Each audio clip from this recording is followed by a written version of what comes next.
Yo, what's the deal, my people? What's the deal, my people? It's your boy, Jason Gooner. We're back in the building. You know it go, people. Sunday night EPL review show. Yes, we're going to prediction results. We had some folks that check in and drop them predictions for the weekend. So we're going to tell you the results of all of those. Definitely, we have the FPL check-in, something we brought in this week. Show you guys how the FPL journey going this season. We have a couple of draft leagues that we're in, and we also play the main FPL as well. So we're going to show you guys how Jason Guna's teams did this weekend. And we have 4 teams on maximum points. I say I can't spell maximum for some reason, but we'll sort that out in the edit, So don't beat me up too bad, people. I wonder if we can fix that now. I think I can, Let me fix that now. Yeah, people say you don't know the rules of YouTube that you have to follow and adhere to. Smash the like button. First and foremost, smash the like button. Don't forget to do that part there. It is extremely important, people, to get me out there in the algorithm. We need to make sure that we are hitting that like button. All right. I am doing some other little things that need to be done. We're going to turn on this. All right. And once we do that, now everything should be sorted. Let me take out this letter out of the word. All right. So everything good now, people. We'll see. Or go on. And we're there. So, yo, big up all the people and the massive in the building from early, my G. Or go on, up and gunning. That's Saker's own. Yeah, man. Big up yourself. Up and gunning. You know the thing, go. 3 points, we say all teams. All right, first and foremost, whoever in the building from early. We play this game every weekend, right? So all teams who collect 3 points this week. I'm here to say 3. Drop the 3 in the comment section if your side get 3 points. 3. So you don't know which set of fans are for quiet tonight when that segment forward, 3. Them certain fan base can't say 3. That may I tell you. Yeah, man. But it was a nice Premier League weekend. Definitely enjoyed watching all the games that I could watch. Got to watch 2 games today. I see the big 3 there. Yeah, man. 3. Them afraid. No for them either can't say it or them afraid to say it, Yeah, man.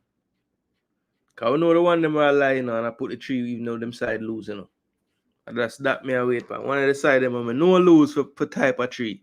Some can style them wickedly. Yeah, man, but the games this weekend did nice, man. Some really good matchups. You saw Chelsea. If your team didn't collect 3 points, don't comment. That works as well. 3 points to the good. Big up yourself, Chad, my bro. Oh, go on. Yeah, man, make sure you drop a subscription, Chad. I said the thing they know, We're all a football reason. Things that we used to do all our life, Chaddy. I'm going to say, yo, I have a computer with a nice camera. Yes. And certain man have radio, what do you call it now? Looks for radio. No, boss have camera looks. So we might as well turn on the camera and talk the football, no? Yeah, man, it make perfect sense, Chaddy. So that way I do. Up. Or go on, stranger. Me notice you not type no 3 times. So your side must lose. Yeah, so our style, people. We like to break down the games, not just with the eye test. We got to watch a lot of the games this weekend, but of course we didn't get to watch all of them. So the ones that I did get to watch, the majority of the game, I will give a more extended take on those games. And then the ones that I didn't watch, we'll basically talk about the score, look at the stats and everything. We'll look at the stats for all the games. So yeah, man, just get yourselves ready, sort out your beverage of choice, and yeah, man, we'll go through the game them together. And of course, it's an interactive show, so the more you guys comment, I think the flow of the show is better that way. So yeah, man, you guys are as much a part of it as the host, myself. And we just want to respect all the people that have been checking in on these EPL preview and review shows. We always make content. It's a couple ways you're gonna see me on here. We'll do live matches, of course. We'll do live stream watch-alongs. Very, very enjoyable. I love doing the live stream watch-along, watch the game, commentary, analysis in real time. Yeah, man, tell you what the coach are going to do and the coach do it. Yes, so Them say enough for the YouTuber, them are roach, them are a coach, but how come the coach them are doing me? I say I don't know. Yeah, but live matches is one way you're going to see me. Definitely EPL shows. You don't know Gunners, Jason Gooner is the moniker, so you already know the thing. We are huge EPL fans, so we play Fantasy Premier League as well, so we make content gearing towards that. And of course, we are from Jamaica. You can hear the accent, you hear how I speak. So we definitely look at Jamaican football as well, reggae boys, reggae girls, youth teams. So tomorrow night, people look out for a show. It's going to be more Jamaica-centric. Definitely going to go through all the players eligible to play for us, how they did this weekend, things of that nature, and talk about the relevant topics in the Jamaican football. Just a quick shout out tonight, the Jamaica under-14 team won the CFU Challenger Series. So under-14 team won basically the Caribbean Cup trophy in Tier 1, and they defeated French Guyana after being down 1-0 at halftime. They won the game 7-1. So shout out to all the staff, all the players. Big shout out as well to the TDS system and the head of that for working with these players for the majority of the lead up for this tournament. So yes, we're starting to see some kind of progress, preparation when it comes to these youth teams. So very good to see. Looking forward to see what they can do next year with some more preparation going into the CONCACAF under 15, when of course the talent pool will get harder because they'll have the Central American teams to face, plus Canada and the US as well. So yeah, looking forward to see how this team kind of continues. And the coach mentioned after that they're going to continue to look around the island for the best players and also in the diaspora. So that's good news to hear, that it's an inclusive process and they are willing to look anywhere they need to find the best players. So real quick shout out to them because that's fresh in my mind. I just saw that game. So yeah, man, big up to the under-14 Jamaica team. And tomorrow we'll have a much longer extended segment to give them their flowers. All right. So tonight we're going to stick to the EPL. And so let's get back on track. See? 3-1 Gunners. All right, Tom Stranger, you know side. Do you think the transfer window should close prior to the first match of the season? Good question, Chaddy. For me, I think I understand why it's not right at the start of the season, Chad. I know it's not ideal, especially for fantasy players like myself, but I feel like you have to kind of give teams a chance to go through that first week and see what kind of injuries happen. I feel like that's the main reason why they have it that way. It is annoying because there's every year, there's players that for whatever reason their clubs want to keep it till the last day, whether that's to try to get the highest transfer fee possible, or maybe it's the opposite where a club wants to sell a player but knows on the last day clubs might be more desperate, so they wait. So look, there's pros and cons to it. I think if you asked any manager around the world, he probably does have it before the season. But at the same time, I'm sure even the managers would be split on that, because someone like, let's say, like Pep Guardiola, for example, Oscar Bob would have been in his starts going into the season as a main player, somebody that is going to use a lot. And I feel like that injury now happens, and while they didn't get another winger to replace him, they brought in Gundogan. Like, would he come in if that didn't happen? I don't know. You never know. So I think to allow for the teams to play a few games and see if how the injuries are, even just to let coaches see if these are the guys they want to go with. They might just need a game or two in a real environment, the real leagues, to start to really make those judgment calls. So yeah, I think, me personally, I think it should, but I understand why it's not, if that answers the question. I think it should be, but I could understand arguments as to why it's not.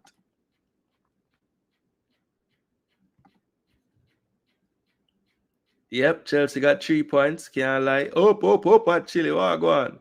Yeah, man, congrats to them. Yes, we're going to definitely highlight them tomorrow on the Jamaica show. Big up. No FPL talk tonight, please. Demo, we will be discussing it. We'll be pulling up the league table as well, so folks will see your performance this week, Chad Chambers, yeah, I think it would be a good idea. I believe it should. Yeah, I agree with Float. I mean, it should, but at the same time, I understand how they don't do it that way, All right, so without any more hitching, we're about 10 minutes in, so a nice little introduction to the program. Now, let's get into the crux of this. And we're going to look at all the fixtures from this week. And we're going to specifically highlight a few of the games, especially the ones that I had a chance to watch. So the first game of the weekend was Brighton versus Man U, people. So this game was the curtain raiser for the week, the 12 o'clock kickoff, lunchtime kickoff on Saturday in England. And you see right there, Brighton emerged victorious with a 2-1 victory. João Pedro at the death, making it 2-1 after United thought they got what could have been the winner through Garnacho. Freakish play there. Xerxes just running in, sliding, basically thinking he could get on the end of the cross, ends up ricocheting off of him on the goal line, and the ref has to rule it out for offside. So tough one there for United. And then in the end, I think Brighton kind of might have deserved to get that second goal. You know, they were really knocking on the doorstep a few times, but Brighton 2 from 2, 6 points. Not leading the league anymore on goal difference, but you know, definitely going into this season, if you told Brighton's new 31-year-old manager he would have 6 points after the first two, he would gladly take it, you know. So 6 points to them. Let's look at the statistics of the game, see how it panned out. Pretty even possession. Manchester United edged it 52-48. But I look at the expected goals there, kind of tells you the story. 2.09 to 1.43. So, you know, that's calculated by how easy a chance was and things of that nature. Based on the calculations, Brighton edged that one. So 2-1 seems like a, you know, statistics-wise, a decent enough score. Both teams created 2 big chances, 14 shots to 11 in favor of Brighton. Both keepers made 2 saves. Both teams had 4 corners. The pass is almost close, 511 to 477, and that's attempted passes, people. Tackles relatively close as well. 2 yellow cards for United, 1 for Brighton. Let's see, shots on target 5-4 in favor of Brighton. Brighton hit the woodwork. That was, I think, a Welbeck header. Could have also made it 2-1 earlier. Welbeck was very good in this game. 6 shots off target to 5 off target. Block shots 3-2. Shots inside the box, a couple more for Brighton, 10-8. Outside the box, 4-3 to Brighton. So if you look here on the attack, definitely that right side for Brighton was used more. That's the side that had the player Minte playing on that side. Also, typically Welbeck would drift to that side as well, creating overload. So, yeah, that right side was a key for them. And then for United, if you look here, most of their play was concentrated on that left side. That would have been Rashford's side, Bruno kind of edging that side as well to create overloads on that side. But I think the more Ahmad grew into the game on that right side in the second half, that's really when you started to see the best of United. I think Ahmad, if he can find some consistency, can really, really be a positive for United this season. Another thing that definitely showed its face here, and I'm going to show you from the lineups. As I said before the season started, I do think that Ten Hag is kind of getting his point across and the way he wants to play a lot better to his team. They look a lot more organized, especially in transition phases defensively. You know, not really as exposed on counterattacks as they had been in the last season. But when you look at the starting lineup, I was a bit surprised that he went back to the Mount and Fernandes look. You saw in the first game it just didn't quite work. And even though I thought Mount was a bit better this time than the last time, still just seemed to be struggling to find the right spaces. Him and Fernandes don't quite have that understanding, because at times it looked like Bruno was the false nine. Sometimes it looked like Mason was the false nine. I think that was the strategy, to try to not really let them pin down one or the other. But I think at times they still were getting each other's way in the build-up phase. And, you know, if they're going to go with this anytime moving forward, they're going to have to figure that rotation out a bit better. If you look at Mason Mount's heat map here, you know, really most of his touches were concentrated a bit wide. So he would get on the ball when one of the wingers got on it and he would offer support. You know, he really didn't find his place to, you know, really affect change on the game. And I think that was a part of the issue. If you look at Bruno's heat map, you know, a lot more touches centrally. You know, I know he played, you know, a full half more as well. But even without that being the case, you know, I feel like he kind of has a better understanding of the spaces to take up in this team, and Mount is still finding his way in that sense. I thought Menu was strong as usual, you know, typical 7 out of 10 performance. I thought this was Casemiro's one of Casemiro's better games for United, actually, just in terms of everything he did. covering space pretty well, not getting too exposed. And I think that's just a byproduct of, as I said, United as a whole just buying in more to the system that Ten Hag wants to play. Dalot really becoming a key figure for United, I'd say the past season and a half. Very, very consistent player for them. I think Mazraoui is proving to be a decent buy at right back. Definitely an upgrade for me and, Wan-Bissaka, who was there before. Lisandro Martinez, Harry Maguire. A lot of United fans I've heard upset that, they've brought in De Ligt and they're still playing Harry Maguire at the start. I think eventually the coach will make that change, and it might come after this performance by Maguire, as, I really and truly believe that he was partly at fault for the first goal in this one, just not really dealing with the cross coming in initially. So yeah, I think that's something that you can look out for in the near future. The league to make up, take up this spot for Maguire on the back line, especially if the plan is to keep playing Dalot at left back, because Lisandro could play out there as well, and I've heard some people floating that around. But I think Mazraoui, how he's looking so far, I don't know if I want to put Dalot right back, put Lisandro left back, just to facilitate Maguire staying on the field. I would probably just bench Maguire at this point and try to see what the league can bring. Rashford, boy, I'm telling you, I'm not a United fan, but Rashford's fall from where he was a couple seasons ago is kind of crazy and remarkable at this point. I mean, he looks like a shell of the player that he was a few years back. Really lacking confidence, lacking conviction. Barely see him taking on players anymore. Just, I don't know, man. It's not really clicking for Marcus right now. And I'm not that upset because I don't really like United, but at the same time, it's just like, yo, it's crazy how this guy was at a place, a really, really high place and a standard about 2 seasons ago, and it's just not worked out for him ever since. So tough. But United, I think Garnacho, Xerxes was anonymous, I thought, in the second half. Got a decent rating, but I didn't really see much of him in the game. Alejandro Garnacho, probably at this point wondering what he has to do to start. I mean, didn't have the best performance in this one, but Rashford really and truly just not doing anything out there at this point. I was so surprised when Bruno Fernandes came off in the 79th minute. I think Bruno, you could see it on Bruno's face as well. McTominay linked with a bunch of clubs to leave, so who knows how much longer he'll be there, if he'll even be in the squad next week for the last game before the international break. And then Anthony got some spot minutes in the 90th minute for Ahmad. So that was the lineup for them. Now, on the Brighton side of things, some great performances on the day. I thought Danny Welbeck was superb. João Pedro, a menace all game. Minte and Mitoma, both of them caused threats throughout the game. Billy Gilmore, really controlled that midfield for stretches of the game as well. Milner, I thought, was really good for the time he was on the pitch. The entire back four was pretty strong. Van Heck getting into some fights with some people, proving to be a rough player. Jason Steele did well in the goal. So overall, I thought Brighton did well. I mean, this new manager, I really like his style of play, the system that he uses. I do think that the shape of the team is a bit better when they lose the ball, as opposed to under De Zerbi, who I thought at times maybe played a bit suicidal in his approach. Really sending both wing backs forward, everybody forward, just leaving Duncan and Van Heck on the island a lot of the time. But I think there's a lot more.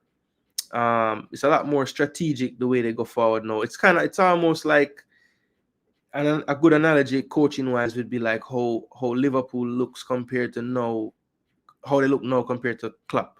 It's not exactly the same, but in terms of like a lot of the things are the same. That like the consistency of how they want to win the ball back, that hasn't left. But in terms of, I think when Brighton attack now, it is a lot more measured in how they go about it. And you still get the rotations up top between players, but I think it's a lot more set in stone how the back line is going to operate when they're attacking. I think Hinslewood has that license to go forward, but this manager tends to want to keep that back three, Veltman, Van Heck, and Dunk, when they are forward, just to kind of keep that coverage. And also, I noticed one of their defensive midfielders would sit back a bit as well. So, you know, they have one eye on their own goal even when they're attacking, and I think that's something that maybe they lacked in the past. I think that's one of the things I would level at De Zerbi. Like, his teams are a bit suicidal, right? They play beautiful football, don't get me wrong, but you know, there's two sides to the game, and I think sometimes De Zerbi kind of overlooks some of the things that could happen if everything doesn't go right in the attack. So that's the one change I see from Brighton from last season. I think they have done well in the transfer market as well. This guy Minte, who they brought in, looks to be a dangerous player. Then when you look at the bench, you know, they haven't even really used Jorginho Ruta yet, who came from Leeds. This player as well, Ayari, didn't see much of him because he came on late, but you know, he looks like a player that could help them out in midfield as well. So Brighton just always have that conveyor belt going. They have talent somehow, enough talent to get a job done, and the players are all technically proficient, so they can play a nice, attractive style of football. So Brighton, as usual, another team that I'll enjoy watching this season. I have enjoyed them for the past few, and I don't think it's going to change under their new manager either. So let me check back in with the comment section. I would personally like it closed before first match, but you raise valid points. Yeah, Chade. I mean, me personally too, yes, but my overs, why them do it still? What a start to the weekend. Yes, it was a big start, man. Made my day. I mean, I wasn't really fully there yet because I knew I had my game to come, but yeah. I think Newcastle lost that game today 2-1. Boy, Tom, we're going to get to that game there, you know. That was a very, yes, that's going to be a great question for the comment section. But we're not rush it, Tom. We'll go through the game, them, see? But we'll get there, and I have some thoughts on that. I definitely do. Brighton plays good football. Joao Pedro is a beast. Yeah, man. One of my brethren, them, you know, obviously you know David, because we did talk about it, but one of my brethren, them asked me in the summer if I'd rather get Joao Pedro at Arsenal or Julian Alvarez. And I said Pedro. And he was kind of surprised by that because obviously Alvarez has done more in football in his career, you know, won the World Cup, won everything with City. But I just said for the way we play and for the style of player that we need, I feel like Joao Pedro fits our need more because, you know, our manager clearly like a player that can operate in the false nine-ish type of role. And I just feel like Alvarez, while he can do that, we already have a player just like him in Jesus in terms of how they play. You know, even Jesus might even bring more to the table. Now, the difference with Alvarez is the clinical. That's the difference. But I think Joao Pedro can be that same type of player, but the size profile is what we really need more than Alvarez. So I went for Pedro at the time, and he was kind of surprised by that. But I think, you know, eventually, not saying Joao Pedro will, you know, surpass Alvarez, or I don't know. That's left to be seen. But for me, for Arsenal, I would take Joao Pedro in a second. But everybody know the one player that I want to play forward for Arsenal is Isak. That's it. I don't really want nobody else but Isak to play forward. If we're not getting him, then just we play the forward by committee. Man United is back. Go and Chorus up, you know. Yeah, man, we're out here. Yeah, man, we congratulate the dog, them, man. Well deserved, well deserved. Yeah, Bruno was more on the left on the heat map for sure. I think he kept edging out to the left and creating the combinations. You know, the key is when that happens, they want Rashford to kind of get into the middle, but Rashford not going with nothing, brother. Stagnated, he's not going to excel at United. Yeah, I agree. I think a change of scenery would do Marcus really well.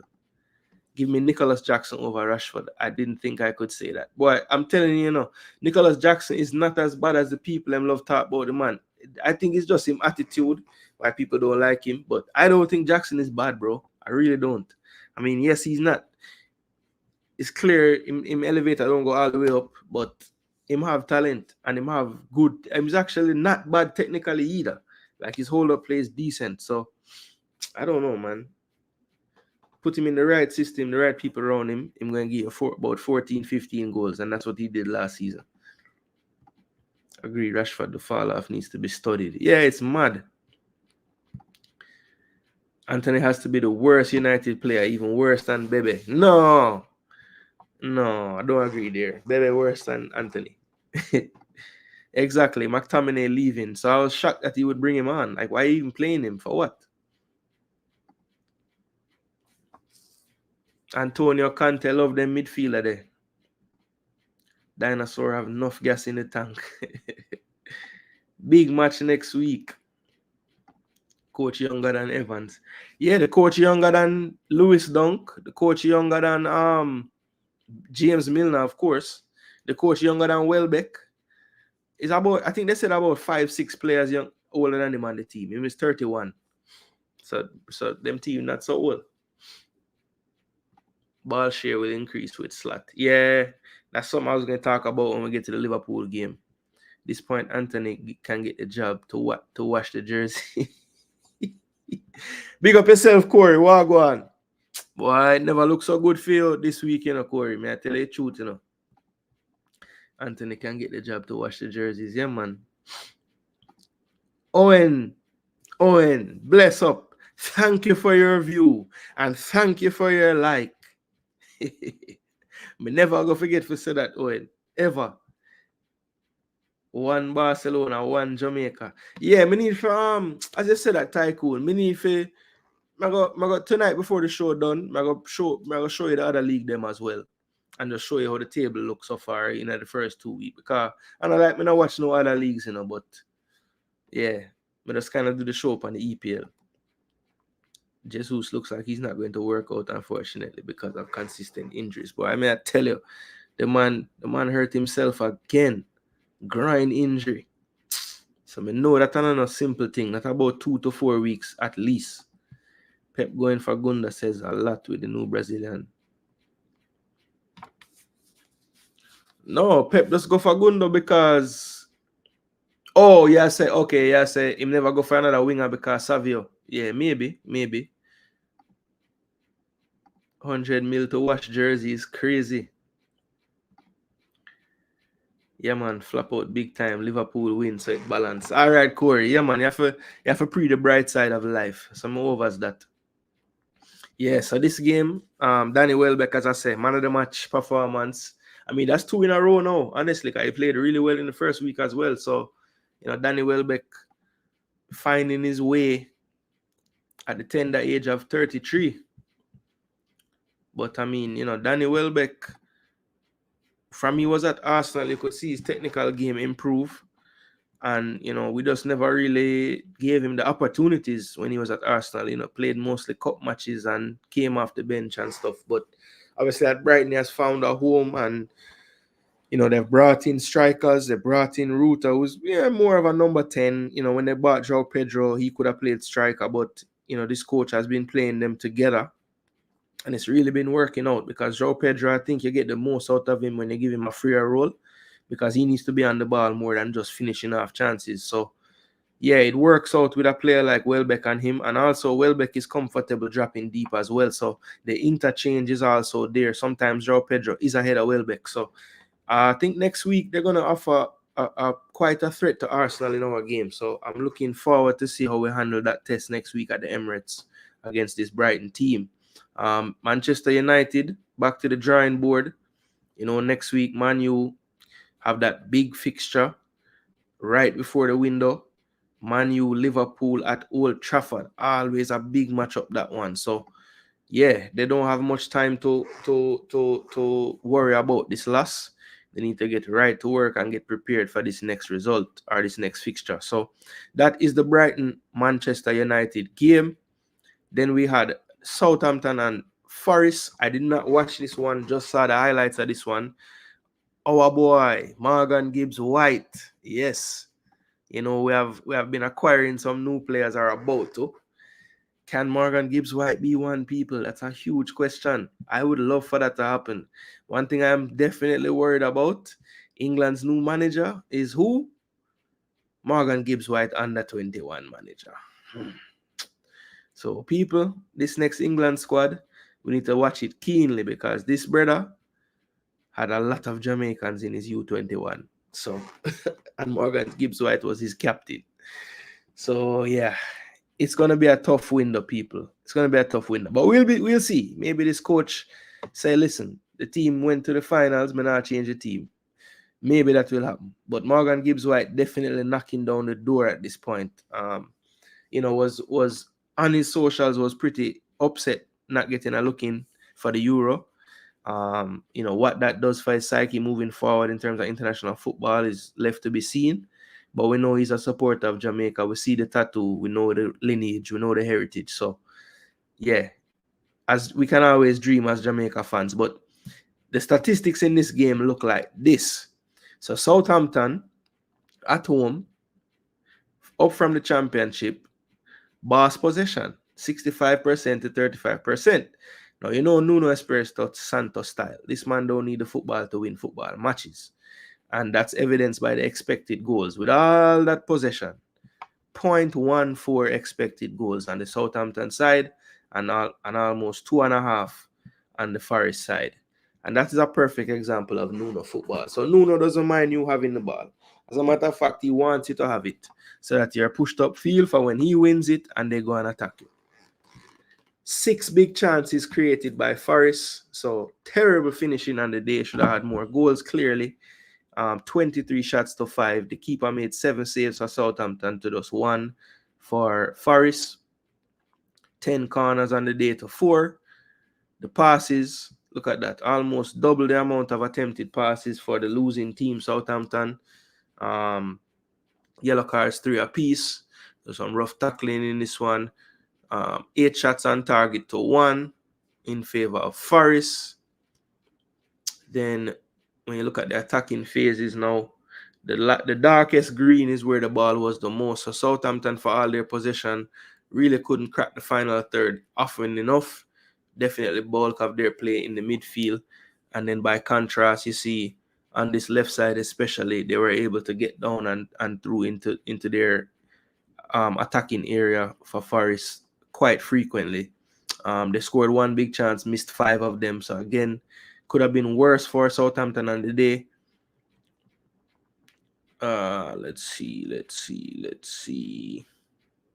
So accurate passes, almost 302 more accurate passes. Again, Nuno would not care about that final third phase though. Look at the accuracy of passing. So they were, even when they were getting into the final third phase, they were connecting passes, good movement. Entries a bit more for Southampton. And that just goes to show, entries, possession don't tell the true story.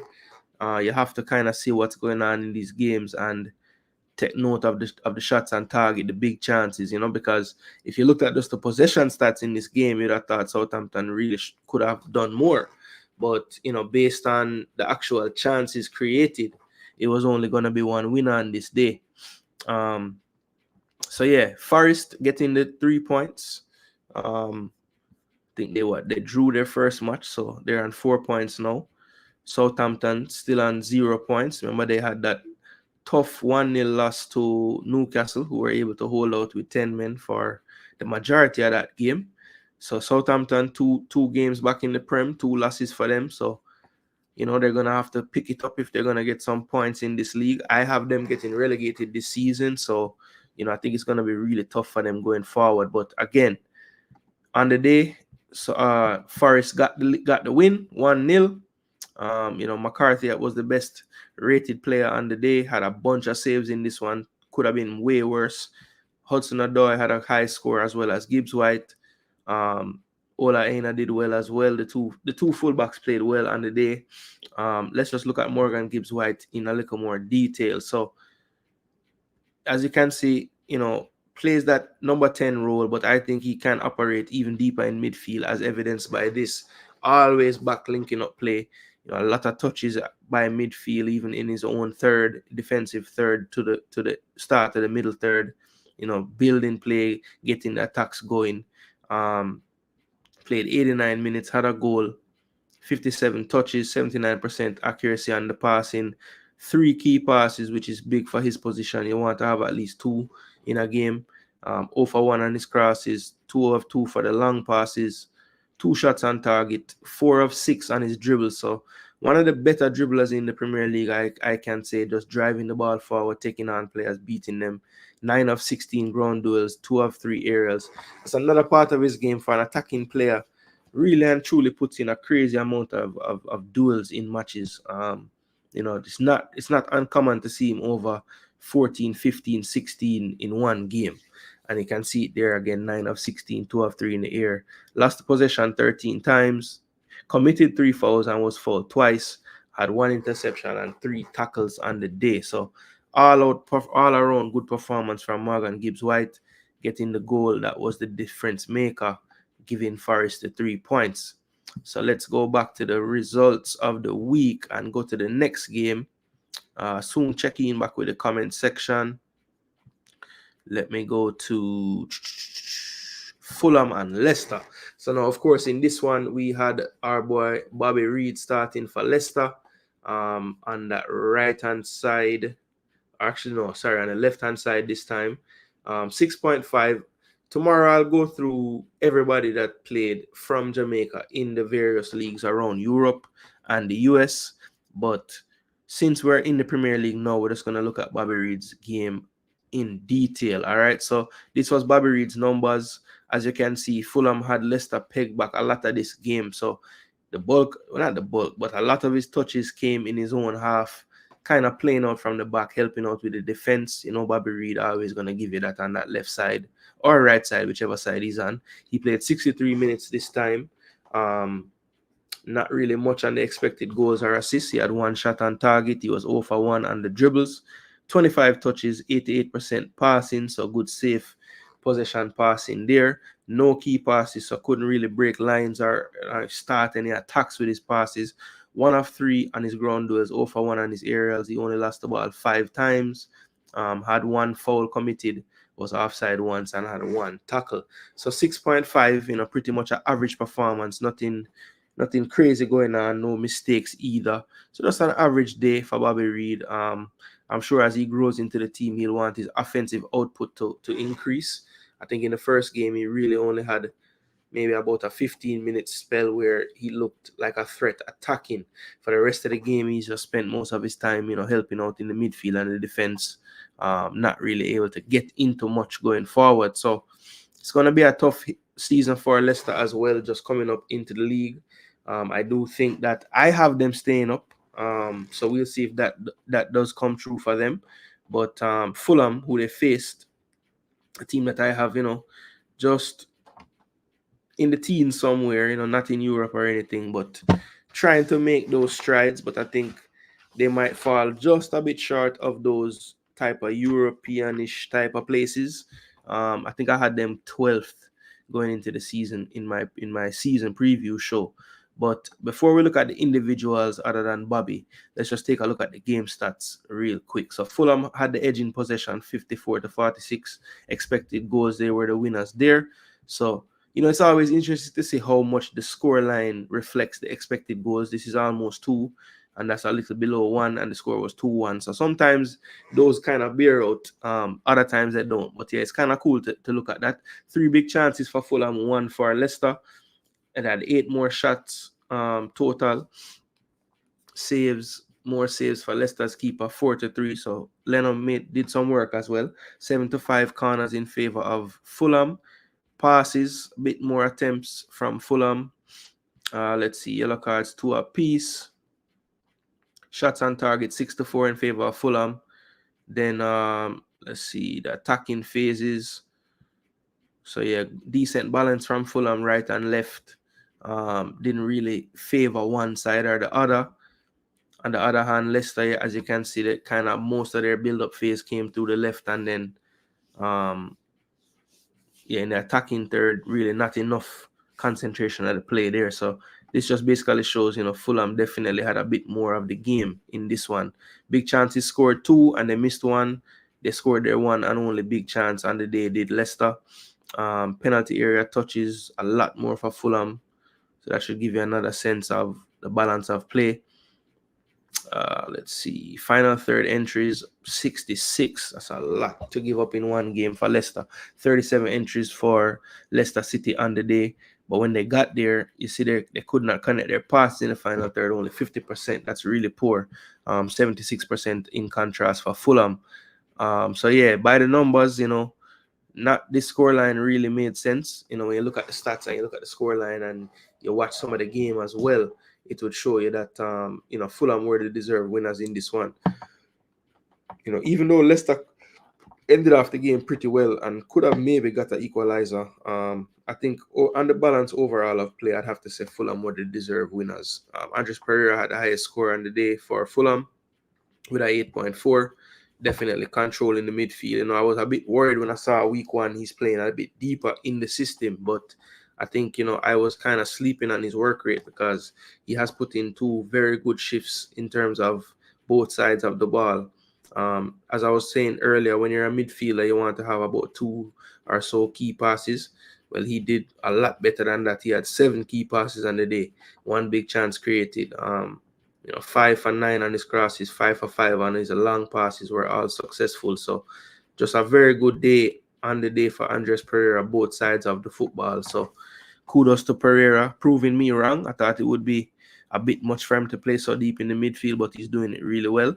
Very, very happy for my Haaland boy, Emil Smith-Rowe, getting his first Premier League goal with Fulham. You know, he scored in the preseason, but this is when it really matters. So he scored that one nicely taken on his left foot after a nice through pass. But on the day, I thought he was really good, man. Just, you can see why, you know, he was so highly touted for years. I just think injuries really have stunted him from getting to the levels that he can get to. But he had 69 minutes played, 1 goal, 63 touches, 92% passing accuracy. So he's always been a really good ball retention player. Honestly, I think one of the knocks that I usually have on him is maybe he should take more risk in his game. But look, if you have to try to get more risk out of a player, I think that's easier than taking the risk out of him. So, you know, I would work with a player that's going to retain the ball more, about, 10 times out of 10. So, Emil Smith-Rowe, as I said, people, injuries really stopped this kid, man. He can go really, really far, I believe. 1 for 2 on his long passes, 0 for 1 crosses, 1 shot on target, 1 shot block, 2 of 6, only lost the ball 8 times, 1 tackle. Yeah, man, he did his thing, man. Did his thing. Converted his 1 big chance. And that was that. And then it was an Arsenal too, because Alex Iwobi got the second one as well. Another one that was brought up in Haaland. So the Haaland boys doing the business for Fulham today, or should I say yesterday. And that's pretty much how that one went. Anthony Robinson, the CONCACAF USA left back, had a good game. Had the assist, I believe, for the Iwobi goal. A nice through pass to him. So he did his thing on the day. I thought Muniz, again, was a bit unlucky. Thought he could have got a goal in this one, but couldn't quite get on the score sheet. But again, just puts in a really good shift up there. Raul Jimenez actually came in for him in this one. So, yeah, Fulham getting the win this time around, 2-1. And Leicester couldn't quite get the point like they did in the first game. But I think they should not be too perturbed. I think they look decent enough to stay up in this league.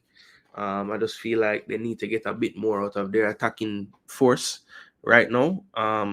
And if they can improve on that, I think they'll be pretty decent. I think the back line looks decent enough for a team that just came up. So that is what happened in the Fulham and Leicester game. So let me check back in with the comment section. I'm sure the people let me talk about a few things. Let's see. Played my first preseason match first today, and I have to draw from my Epsom salts. For real? Yeah, man. It's not easy.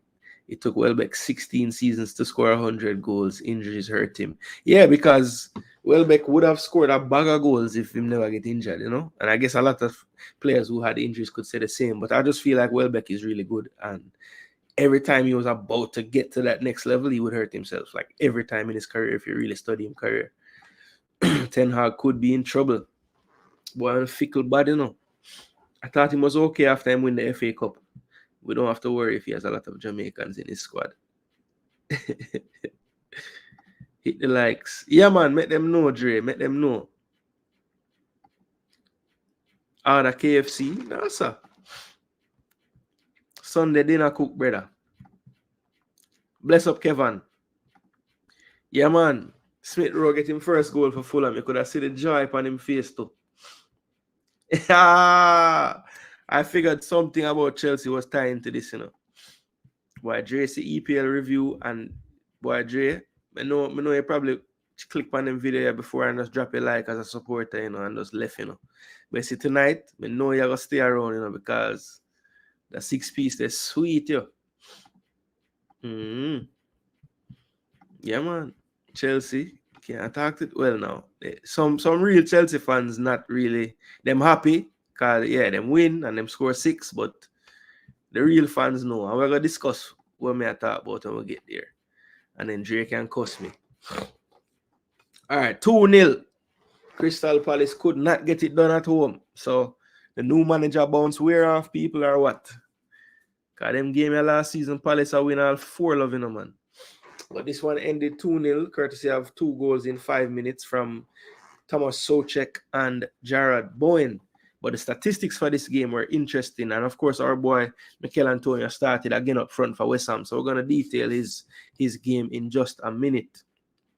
The statistics, though, 58-42. Again, another team getting more possession, not winning the game. Now, the expected goals in this one are a lot closer.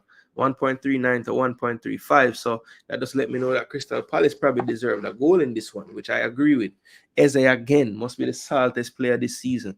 I have him in my FPL and I'm still not dropping him. You know why? Because the man could have scored 3 goals last game and scored an actual goal in the first game. So law of averages must work out, people. Eze gonna have like a hat trick one of them days, man. Watch. 2 big chances to 1. So they even edged the big chances, did the home team. 18 shots to 14 in favor of West Ham. Corners even at 3. Passes, Palace had a bit more, almost 150 or so more attempted passes. Yellow cards 1-1. Shots on target was 3-2 in favor of West Ham. Twice Palace hit the woodwork. I remember Eze's wonder strike hit in the post. Trying to remember the other person that hit the post or when the post was hit. I can't remember right now, actually. Shots off target 10-8. Block shots 5-4. Okay. Attack concentration. So Palace, whichever side Eze is on, you would think it was more over there, and that was the case. Eze in this space somewhere for the most part. That's where the concentration of their attacks went through.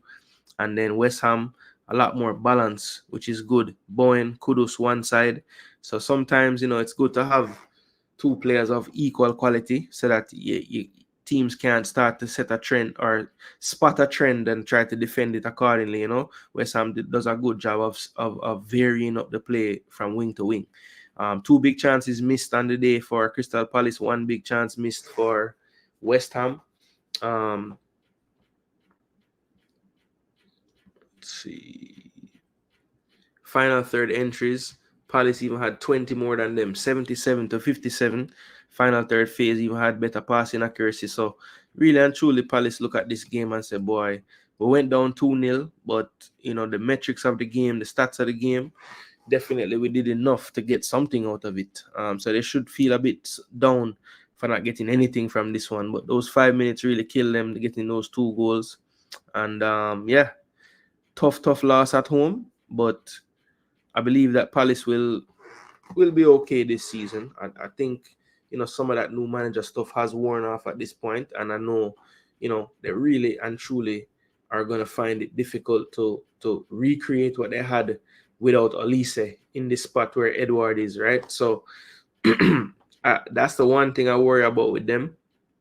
Will Glasner have to change his approach, because I think this system suited Olise and Eze down to the ground, but they don't really have another player like Olise. So, does that mean that you switch something up? Maybe you go to 2 strikers and put Eze in the hole, like in the cam role. But I think Eze does like to drift out left and play from there. So, he's gonna have to figure that out, find out who is gonna be that Olise replacement. You can't really replace him, but you need to try find somebody with a skill set for it. I don't think Hudson Edward is the answer. I think he's more of a striker / winger type of player. Kamada could play that number 10 role, I think. That dual 10. Or do you play Ismail Assar and put him in that role when really and truly he's more of a winger? So I don't know. It's kind of like he has a system that worked perfectly for his 2 stars last year, and he's trying to continue that system, and he only have one of the stars now. So that could mess them up a bit, right? And then on the West Ham side of things, I think Max Kilman had a really good performance. The stats make sense because I think he was immense in this game. Mikel Antonio had a 6.3, so let's look at how he got that 6.3. Some touches in the box, as well as some in the build-up phase as well. I know he had that glance header. I think it was this one. Yeah, this went just wide. I thought he could have redirected this one into the goal. I think they would have considered this a big chance as well. I just couldn't quite direct it on target.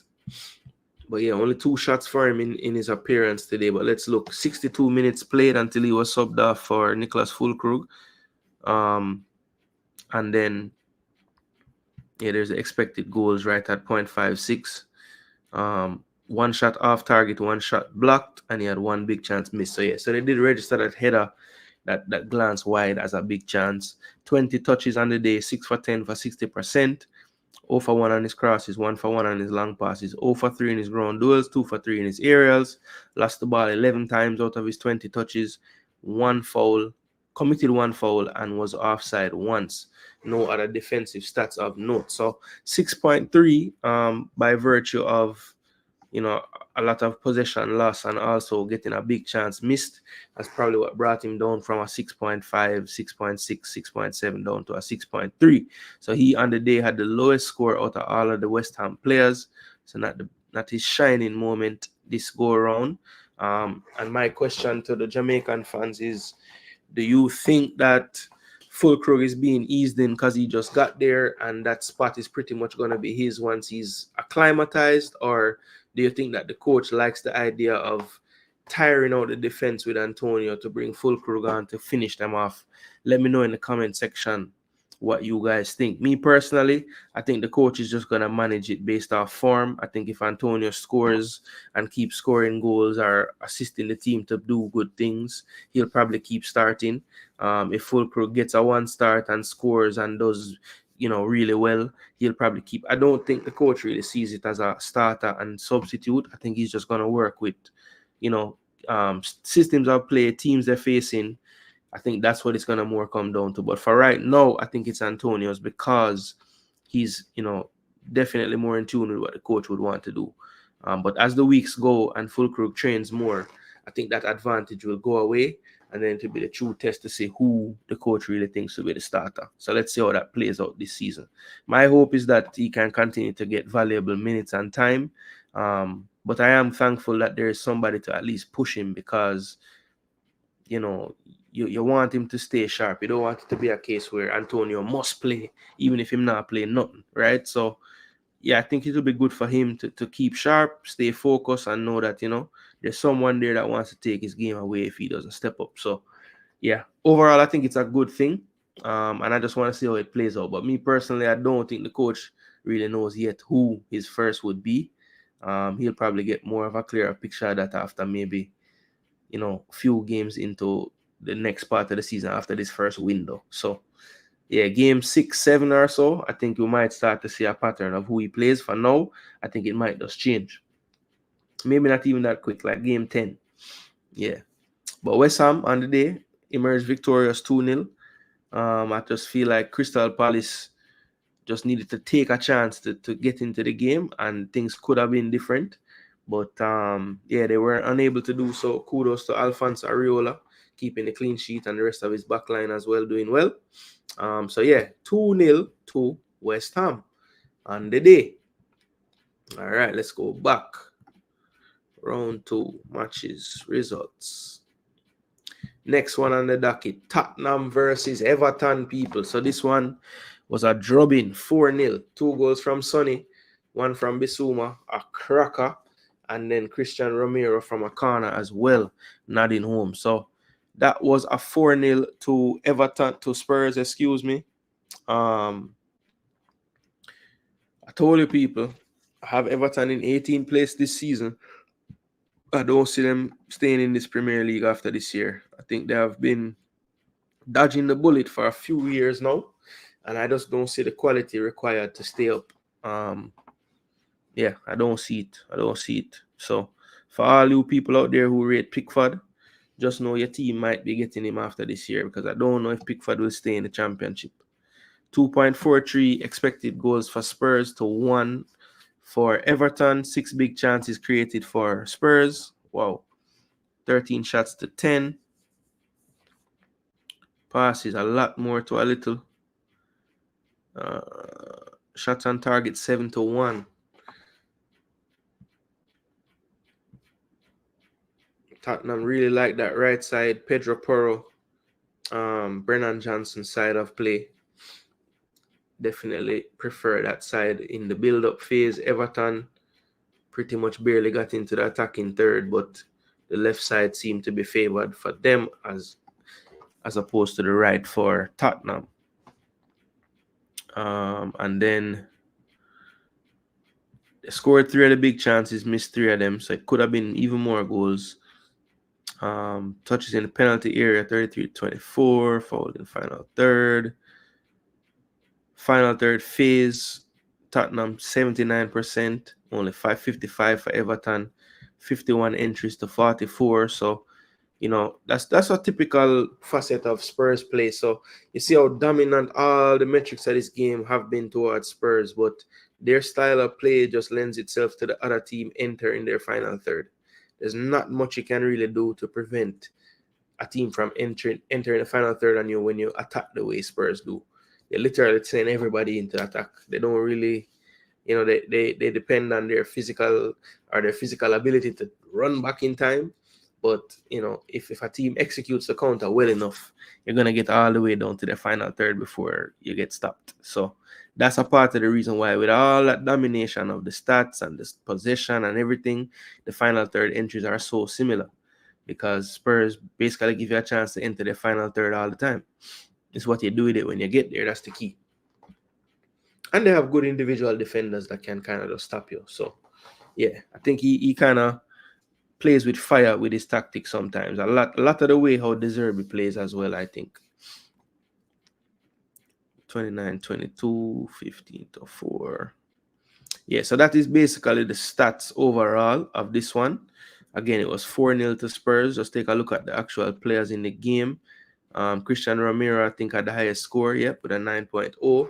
A goal and a clean sheet for him. 8.9 for Son with his 2 goals. Bissouma, 7.8. And Madison as well with a 7.8. That's 2 games now. Johnson has really been quiet. Even in a 4-goal game, no goal contribution from one of your wingers. Not the best. Odebear just came over from Burnley, got the start on the left-hand side, which I was actually surprised about. Richarlison is the one who came on for him. And then Jed Spence now 2 appearances in a row. It's another one that could potentially suit up for us. So let's watch the space with him and how he's doing at Spurs. Glad to see him back in the EPL though. And yeah, Everton, on the Everton side of things, the one player who can play for Jamaica played the best. Dwight McNeil with a 7.6. Yeah, so this team, man, I'm telling you, they're going to struggle this season mightily, I think. Pickford had a nightmare. Just gave Son a goal. I don't know if you guys saw that one. That was terrible. I don't know why Ilman and Jai not playing. Probably the best player them have. So him need to find a way to play. But I'm surprised that Daesh even got this player, because Daesh not really like you if you're too skilled and them thing there. But Enda is a hard worker, so maybe that's why I work with him same way. But yeah, this team is gonna struggle, people, I'm telling you. But Spurs on the up and up, 4-0, big win for them. Ange ball back in full effect. Let me check it. Yeah, man, new manager bounce expired for Palace. I agree, Chile. Big win for West Ham. Yep. I think you have to have the competition in the position. Both will share the playing time. Yeah, I agree. I think both will play. Question: where Sterling going to land? Good damn question. Look, I think I see teams out there that need somebody like him. You know, I look at Aston Villa when they played Arsenal. You know, it was clear Bailey wasn't having his best game, and they really didn't have another. You know, they had some options, but they're all young to bring in and play wide. Jacob Ramsey kind of plays on that left side, but he's really and truly a midfielder. Morgan Rogers, the same thing. He might play out there on the left, but he really want to cut infield all the time. So I think where they had Diaby and Bailey last time, now they really only have Bailey at this point. They have Jaden Philogene, who I know they got, but I don't know if Emery kind of trusts him all the way just yet. So, if they could figure out a thing with the wage, then I think Villa would be a good shout for him. Plus, I know his big thing was he wanted to stay in London now. That's kind of why he went to Chelsea as well. But at this point, I'm sure he just probably wants to play football. And if he looks at the Aston Villa situation, I think for a few reasons it's a good fit for him. I don't think they really have a quote unquote left-sided winger in their team right now. And they're in the Champions League, so there will be a lot of games to be played. So I just feel like minutes would be there to go around if he went there. That's one team I think could make sense for him is Aston Villa. When I look at the other teams in the league, I mean, most of the teams that make sense are teams that I don't know if he would go to, like a team like even a Fulham or well, I don't even know if Bournemouth would want him. They have a lot of wingers. But yeah, Fulham is one I would say potentially he could go to and get time. But, would he go to Fulham? I don't know.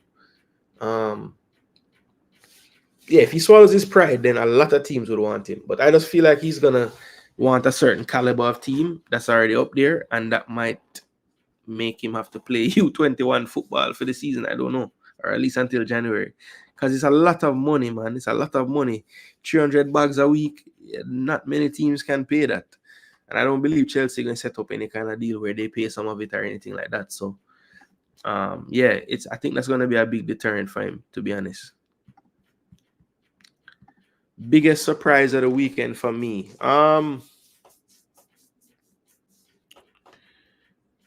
Honestly, I would say the biggest surprise of the weekend for me was the final scoreline in the Wolves-Chelsea game. I did not think that Chelsea would I always knew that their attack was potent and they could score a lot of goals, but I just didn't see Wolves capitulating like that at home, because it really was capitulation at one point. I mean, Chelsea could have got 7-8 in the game. After they scored the 6, they still had chances creating. So, yeah. I just don't think. Yeah, I know that that's something that's been bandied around and stuff, but I just feel like I don't see the space for him. I mean, unless they plan on using him through the middle at some point, we have that left side covered in terms of, we got basically two players that are fighting for that role, Trossard and Martinelli. Do we need a third? Possibly not. I guess you could say Sterling could be Saka's backup on the right as well. But yeah, I didn't say Arsenal because I wouldn't want to see it at this point. I don't think that Raheem is at the stage of his career that fits in with our players. But I don't know. Maybe a change of scenery for him because look, he clearly is a talented player. Obviously, he's been doing it for years in the league. And if you look at Chelsea start the last season, before Cole Palmer started to set the place afire, he was really the man at Chelsea, pulling them through to any kind of results. So, not so long ago, I saw a damn good descent of Sterling. So I know it's there somewhere. He's just clearly disillusioned with what's going on at Chelsea at this point. So, yeah, I didn't mention Arsenal because I don't see it as the best fit. I feel like Villa makes more sense.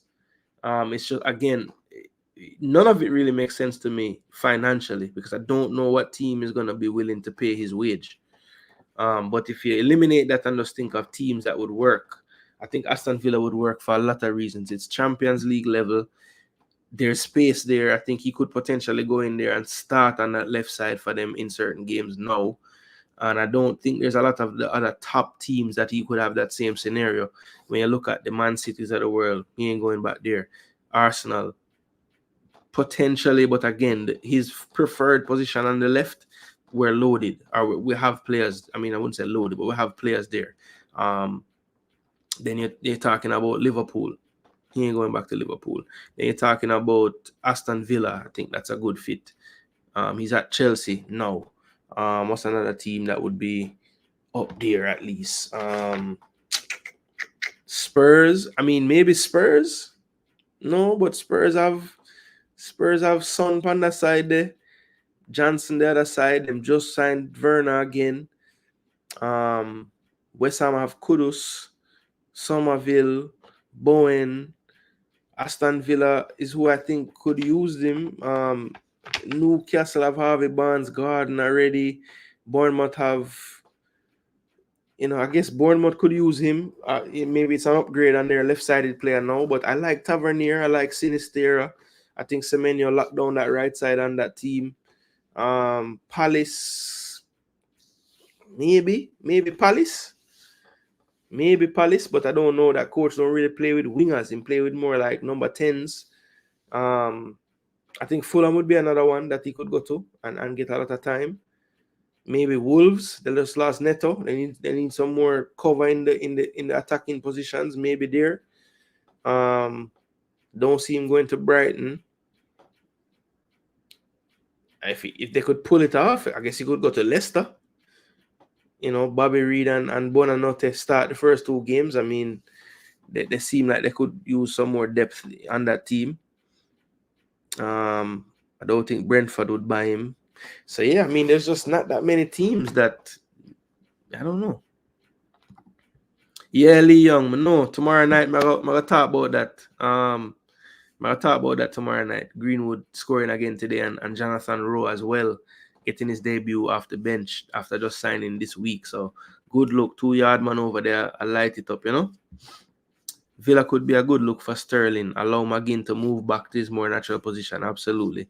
Also, if he wants to stay local and play week in and week out, Palace and Fulham. Yeah, I definitely think Palace, not system-wise, but it's in London. I know he wants to stay there. I think Fulham system-wise makes a little more sense because they play more along the lines of a role that he likes, like where Traore and Smith Rowe were playing in today's game. So, yeah, I mean, it could be, yeah, could I think Forest too. Forest in London as well. Could I go Forest too? No higher than City. Sterling should have listened. Avis said Brentford. I was thinking Brentford Avis, but then I'm thinking of the system they play, and they play with 2 strikers. So it's like, I guess him could just play as a striker partner with Wissa or Mbumo. But I think that's a part of the reason why Shade, for me, is kind of lost in the shuffle at Brentford, because I think Shade wanted to play wide as a winger, but the coach really played that 2-forward system, so it don't really work out for Shade on most weeks, So I stopped and paused at Brentford and thought about it, but I think Thomas Frank's style might not suit him the most. He kind of like more like inside forwards instead of wingers, And I think Raheem want to forward from wide. We saw at Chelsea, typically when they play through the middle is not that effective, or inside channels.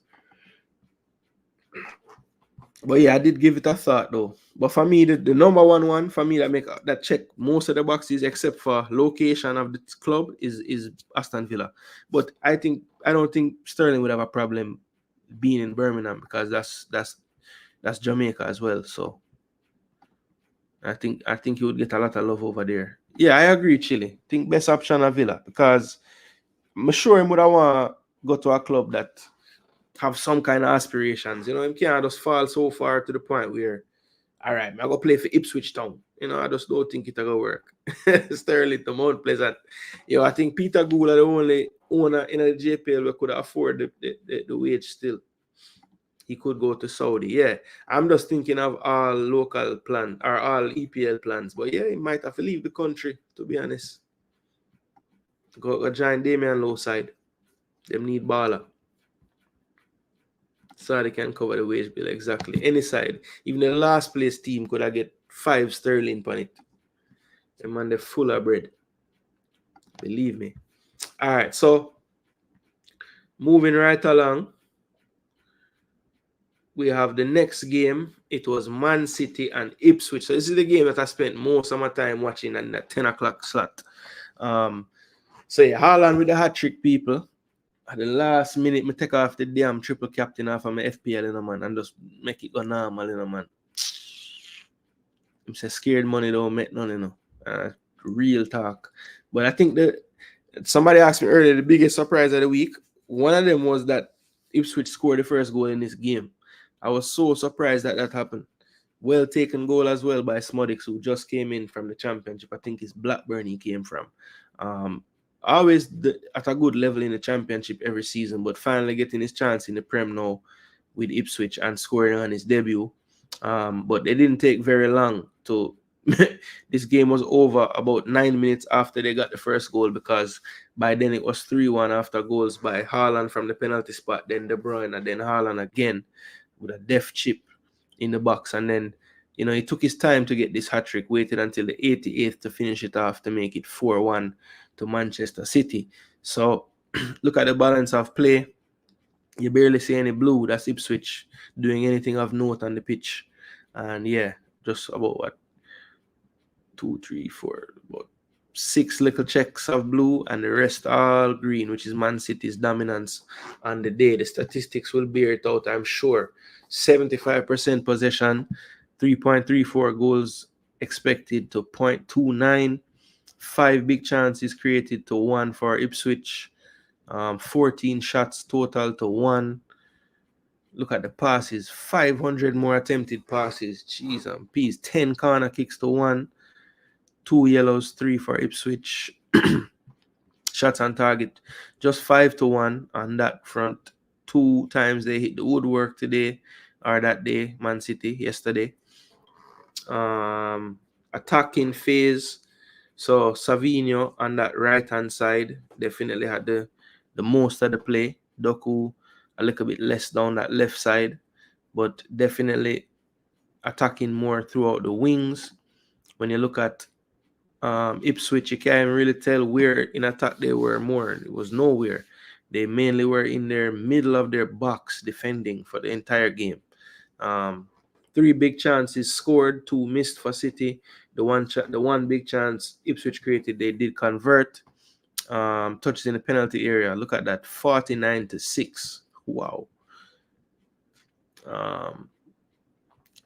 Exactly 500 more accurate passes, 700-200. Final third phase. Look at the dominance here. 87% in the final third phase is ridiculous.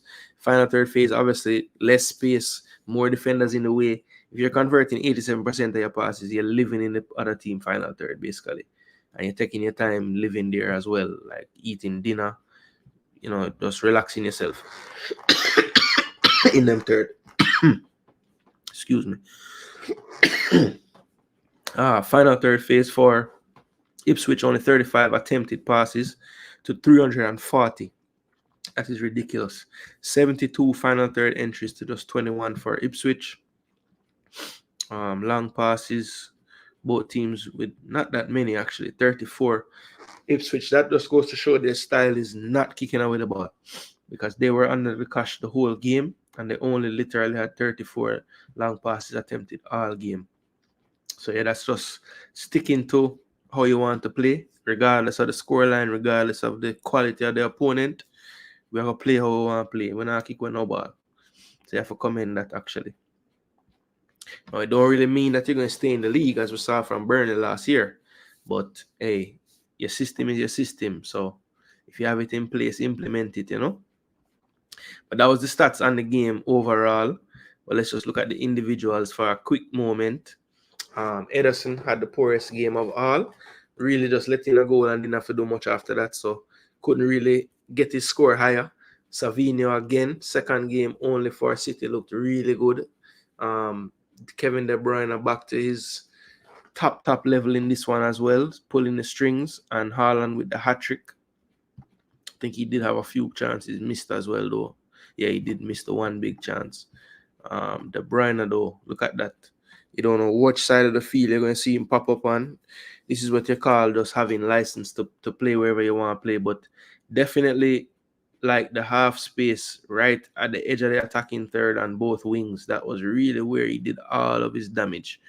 But yeah, just look at the domination here. 89 minutes, 1 goal, 1 assist, 115 touches of the ball. Jeez, 86% possession, accurate passing, and that's from an attacking player. 4 key passes, 3 for 7 crosses, 3 for 3 on his long passes. 2 big chances created out of those 4 key passes as well. 1 shot on target, 2 off target, 1 shot block, 1 of 1 dribbles, hit the woodwork as well. 1 for 5 ground duels, 0 for 2. 22 possession loss out of 115 for an attacking midfield player is incredible ball retention. Believe me, incredible. You see some attacking midfielder touch the ball 40 times and lose it this much. So that's ridiculous. And it's not like his pure safe passes him a play. 4 key pass, him a cross ball, him a do all kind of things with it. So yeah, Kevin De Bruyne just cut above the rest on this day. Just such a good player. This was something interesting to me as an Arsenal fan, watching how City is progressing through the season. We know Rodri's still out currently. I think he's probably closer than what Pep is letting on, but currently he's still out, and substitution had to be made for Kovacic, who has been doing a damn good job in his as his replacement in the role. But they had to go to John Stones now, who we know is capable there, but that's just something to watch moving forward. Will the loss of Rodri and Kovacic, we'll have to see this week what Pep has to say about this injury. But I was just wondering, is that something that could be potentially really bad for them, because they're pretty much down to their last few players as first choice players when it comes down to this central defensive role. Rico Lewis, who on paper they say is the right back, but really and truly spends most of his time in the midfield inverting like this. Again, another solid performance. That you just his football brain is so high. Like, it just seems like he knows what he wants to do way before him get the ball every time. And that's something that's rare for such a young player. So his awareness is really top. And you can tell that he's been learning under the coach that him have, just sees the game very well for a player of his age. And Savinho, I watched him at Girona. As soon as the day I heard City was getting him in, when I think January the news would have broke, I watched him play about 3-4 games for Girona. And believe me, he's doing the same thing he was doing when I watched him for Girona. Just really hard to deal with on that right-hand side. And because he feels confident enough to go past you on that wing and cross with his right foot, he's really deadly, man, because he doesn't go back to the left foot every time. He mixes it up really well. Just hard to read as well. Not definitely not a one-trick pony. I think he definitely understands space really well. I think Pep really likes him as well because he's very disciplined in terms of staying on the line until it's his turn. So, and I know, we've heard Henry mention when he went to Barcelona how he had to learn that, like, stop following the game and going to get the game every time. Just the game will come to you. Just stay over there. And I think Savinho does that already as well. So I know Pep loved that about him. So yeah, it's looking like City definitely up for the challenge again this season. I don't know. I heard some people having them third and fourth, and I just don't understand why that would be the case. I mean, it's still the majority of the same team. They still have the same manager. They still play the same way. So they're going to be in it right towards the finish line. So big win for them, 4-1, did what they had to do. Haaland with the hat-trick as well. So all the FPL fans who had him, I'm sure you were happy. And hopefully you weren't like me and you were brave enough to play the damn triple captain this week, because that really upset me, brother. Young King says Saudi is a shit league. Would you leave Europe to play in Saudi in your 20s? I think I would leave there in my 10s, in my 20s and my 30s, my 40s. When I was a baby, I would leave and go. No, I'm just kidding. If I was a professional in Europe in my 20s, it would take a lot for me to go to Saudi. It would take like a situation like Sterling, actually. Like, I feel like I'm being done wrong, or a team just buy a whole bunch of players in my position and the coach just say I am not the one for him, then I would go Saudi. Because especially if I'm on 300 bags a week, because I'm not going to play for, as somebody was saying earlier, Brentford. And Brentford say, yo, we can only give you 100, and then make 2 phone call, and the Saudi League people them say, yo, 300, we make it even better for you. You can get 350 a week if you come. Then would I go? So I think a lot of circumstances have to come up. But if it's just down to football, and my coach I give me a chance, I play, I'm there in Europe, and I can play Champions League and all these things, I'll probably stay in Europe. Because, I don't know, call me traditional or whatever, but if I didn't make it to that level and playing in those leagues, I would be wanting to like leave as a club leading goal scorer or something. Like I would want to, make my name there for as long as possible. Ipswich scored too early, yeah man, for real. Ipswich keeper was terrible. You think so? Yeah, he made some mistakes with his feet. And funny enough, this guy did that a few games at Burnley, So I was kind of surprised that when Ipswich manager went for him particularly, because he not seem so competent with his foot, To me at least. Two time him do the error. Yeah, he did have a nightmare when you look on it that way there. Forget about the second error where him did have. So that was the one me did a pre. But yeah, it's weird because he was on Burnley team where them pass out the ball. We see him make enough mistake for Burnley. And then him forward at Ipswich now and I make the same mistake them. So, I don't know. Typical City to concede with Ipswich first shot. Yeah, it's crazy. If you're on a big side, might as well go to Saudi and secure your grandkids' future. For real. Big up Conrad, what go on? Yeah, man.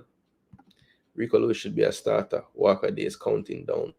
But yeah, I think the way Walker plays now is as a part of the back three. Because it don't make sense you play Walker on the right. It don't make sense you play Walker up on the right.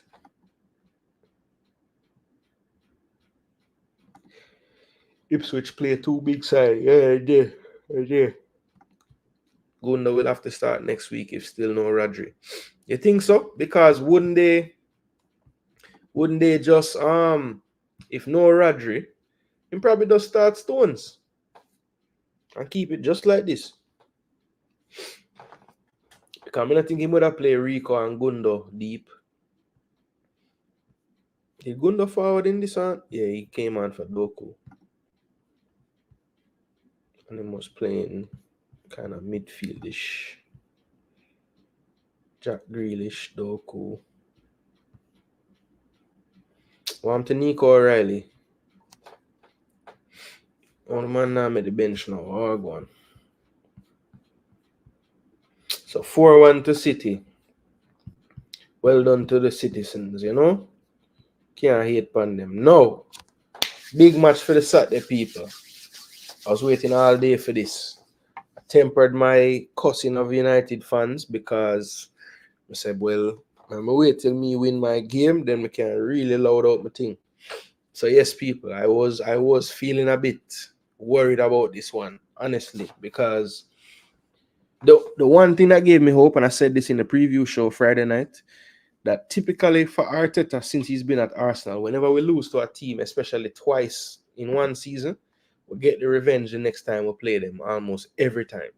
And that's what actually happened in this one. Trossard in the 67th and Partey in the 77th gave us the 2-0 win.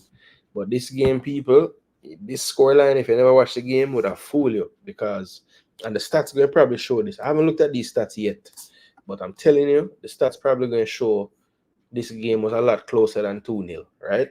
But let me scroll through. Arsenal had the edge in possession. Now, the reason why I think this is important to talk about, I figured going into this game that this would be us more defending and playing on the counter. And I was very surprised with the approach that Emery took to this game. I think it actually surprised Arteta a bit because he was thinking that we would have to do more defending than we would. I think he also thought that they were going to press us higher up the field than they did. And I think that kind of that change of plan, or at least Arteta wasn't thinking that was going to be their plan. And I think it took us a little while to kind of grow into it in that first half. But when we did, we started to really play some good football. The second half, I thought that we were struggling for, I would say, 15-20 minutes to start that second half, or maybe about 15 minutes to start the second half. I thought they were the better team. But yeah, we eventually started to grow back into it. And once we got that first goal, I thought it was pretty much smooth sailing for us after that. Towards the end of the game, they had a few half chances here and there, but yeah, I thought that we did a good job of being the protagonist in the game, even though we were away. We kind of approached the game, and the way we played, it was like we were the home team. We had more possession, 61-39. But as I said, this game was mad. So the expected goals, which is a stat that Arsenal typically dominate, they actually didn't win that on this day. It was 1.28 to 0.87.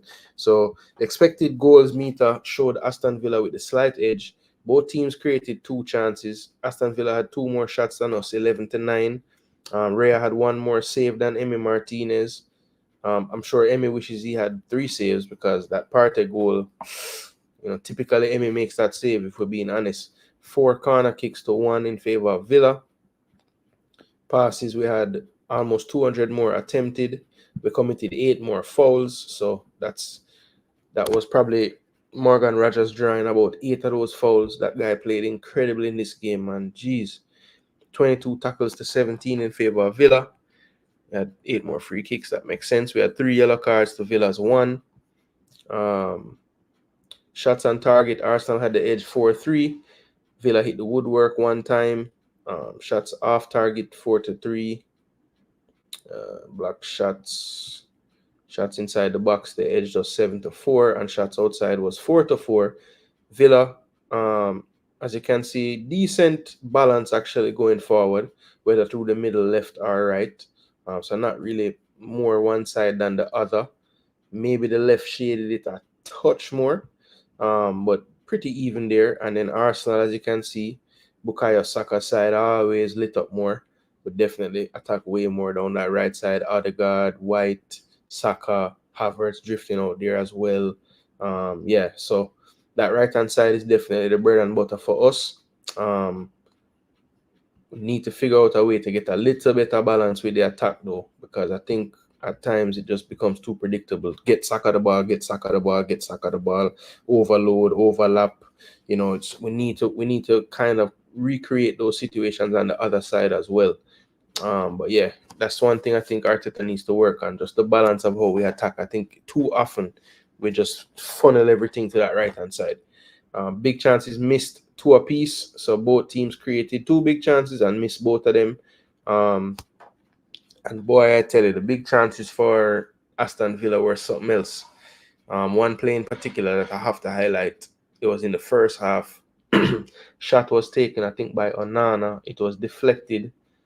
The deflection went over Raya's head. He tried to tip it over the bar, couldn't get a touch on it, hit the crossbar. While he's still on the ground, I think Watkins is approaching the ball to hit it in the goal. He gets up and just kind of, I can't tell if he reacted after the header was made or he just reacted to that side and it just ended up going close to him and he was able to parry it out. But that was a hell of a save right there. Should have definitely been 1-0 on that play. And then even worse miss in the first half. I think it was Gabriel kind of dilly-dally on the ball a bit. Leon Bailey was able to nick it off of him. Some say it was a foul. I don't think it should have been a foul. I think Gabriel just wanted a bailout call there. And I think it was Rogers who ended up getting on the edge of Bailey's tackle, toe poking it forward to Watkins. And all Watkins had to do was just put the ball in the goal, flubbed his lines completely, missed it near post. And yeah, it wasn't really his day. It wasn't meant to be. He missed that one and the header from point blank range. So on another day, we could have been down 2-0 before we even scored. So we give thanks. You know that in these games sometimes you just need big players to step up. And David Raya, hats off to you, my friend. You made a big save just like you did in the first week, and that kind of kept the clean sheet and the momentum for us. once we got that Trossard goal as he came off the bench, I think it was his first touch of the game. He got that goal. We really settled down and started to play some good football. And then once we got that Partey second goal, I think that, understandably, Villa started to take control of the game a bit. But, we never really looked so threatened after we got those two goals, to be honest. I mean, once we got past that Ali Watkins rebound chance and they didn't score, I just had a feeling like it was going to be our day defensively, and I was right there. So, there have been two Arsenal matches this season that I've done predictions on, and I've been able to let me see. Yeah, I've been able to guess them correctly both times. So I said it was going to be 2-0. That's what it ended up being. So thank you to David Rea for that. We had almost 200 more passes than them. Final third phase. I love this stat. 82% for Arsenal to 73. So both teams did decent enough in the final third. We just had a lot more entries than them, 48 to 28. So we had more opportunities inside that final third. And yeah, other than that, that's pretty much how that game went. Both teams had an error that led to a shot in the game. I know Gabriel had ours. Can't remember who would have been at fault for them. Recoveries are about even. Tackles. And the goals prevented stat, basically the opposite of goals, expected goals. Basically, did your goalkeeper prevent a high expected goal chance from scoring? And as you can see, we were at 1.05. They were negative, so they didn't really stop much. Two big saves made in the game, and big saves, of course, would be clear chances saved. So, yeah, two big saves to one for Emmy. And as I said, the goal from Partey in particular, I'm sure Emmy would be kicking himself about that one, because any goalkeeper would tell you if you get your hand to it, you should save it. And he definitely had a big enough area of his hand to stop that ball, just could not get it done. So 6.5 for him, pretty average, or actually below his average. Pau Torres was the culprit mainly on that back line. 6.2 for him. I think he definitely struggled with the movement and the pace. Havertz moving all over the place. Konza way more equipped with a player like Havertz in terms of his movement. And Pau Torres definitely did struggle to, cover all the different spaces that Havertz would find himself in. Morgan Rogers for me was the best player on the park in terms of players in the field. Definitely for Villa. I think Arsenal could argue that the likes of Saliba might have had a better game overall. But yeah, Morgan Rogers was something else in this game, man. I mean, look at his heat map. They're going to the right. And look at everywhere this man touched the ball. Like everywhere on the pitch, basically. Just a lot of work put in by him on this day. Played the entire game. Yeah, I wanted to check this. Dribbles attempted, 5 of 7. This man was running through everybody. The man was making Rice and Partey look like nothing out there. Just brushing them off and running past them, man. Believe me, this kid is one for the future. He's only 22 years of age right now. Him same is 6'2", but I thought he was about 6'5", the way I was looking out there. My gosh, man. And Ali Watkins, obviously, with the poor score, 2 big chances missed for him. Same goes for Havertz. It's one of his quietest games since he played striker for Arsenal, honestly. In terms of output, I still feel like he was a factor in the game, though. Had a lot of plays running back, winning possession, holding up the play well, getting fouled. Saka was quiet but effective, I thought. Martinelli, just can't get the full end product out of him. Good build up, good work rate, but that final ball, man, still lacking at times. I thought the whole back four did well. Timber, Magalhaes, Saliba, Ben White. Magalhaes did have that one mistake where he got it nicked off of him, and luckily for him, Watkins didn't feel like scoring today. Thomas Partey, I thought, had a bounce back game. I thought in the first game we played, he had patches that he was brilliant, and then he had others that he was horrible. I think the consistency over this 90 minutes was a lot better. And as long as somebody named Morgan Rogers didn't have the ball, I don't think he made any mistakes or did anything wrong. Odegaard missed a guilty chance to make it 3-0. And I think that's the one knock that people have on Odegaard's game. Like, is he ruthless enough as an attacker? in terms of finishing chances. And yeah, I think that's something that he definitely needs to work on if he want to, you know, get to that even higher level. Because I know he's a top baller, but I feel like there even might be another level he could go to, you know. So hopefully he can get there this season. We're going to need him. Declan Rice, I thought had, even though he got a 7.3 on the day, I thought he had one of his poorer games for us, to be honest. Didn't really think he affected the game enough in attack. And I thought defensively, again, Morgan Rogers was making a lot of our midfielders look non-existent. So, you know, I think at times he did his thing, but I think that yellow card early in the game kind of took away some of that Declan Rice performance that you would normally get. I think he was playing very under control, just didn't want to make that second tackle. And so I think for that reason, he wasn't as defensively great as he normally is. So, but all in all, good win for Arsenal. I think the main story of this one has to be David Raya, Saliba, and then definitely the player coming off the bench to get the goal, Leandro Trossard. Trossard looked a bit upset when he scored the goal, didn't really want to celebrate, and then he was convinced to do his, you know, celebration where he goes like this. But yeah, you could tell, like, you know, and that's what you like to see. If you're not starting, you feel you should start.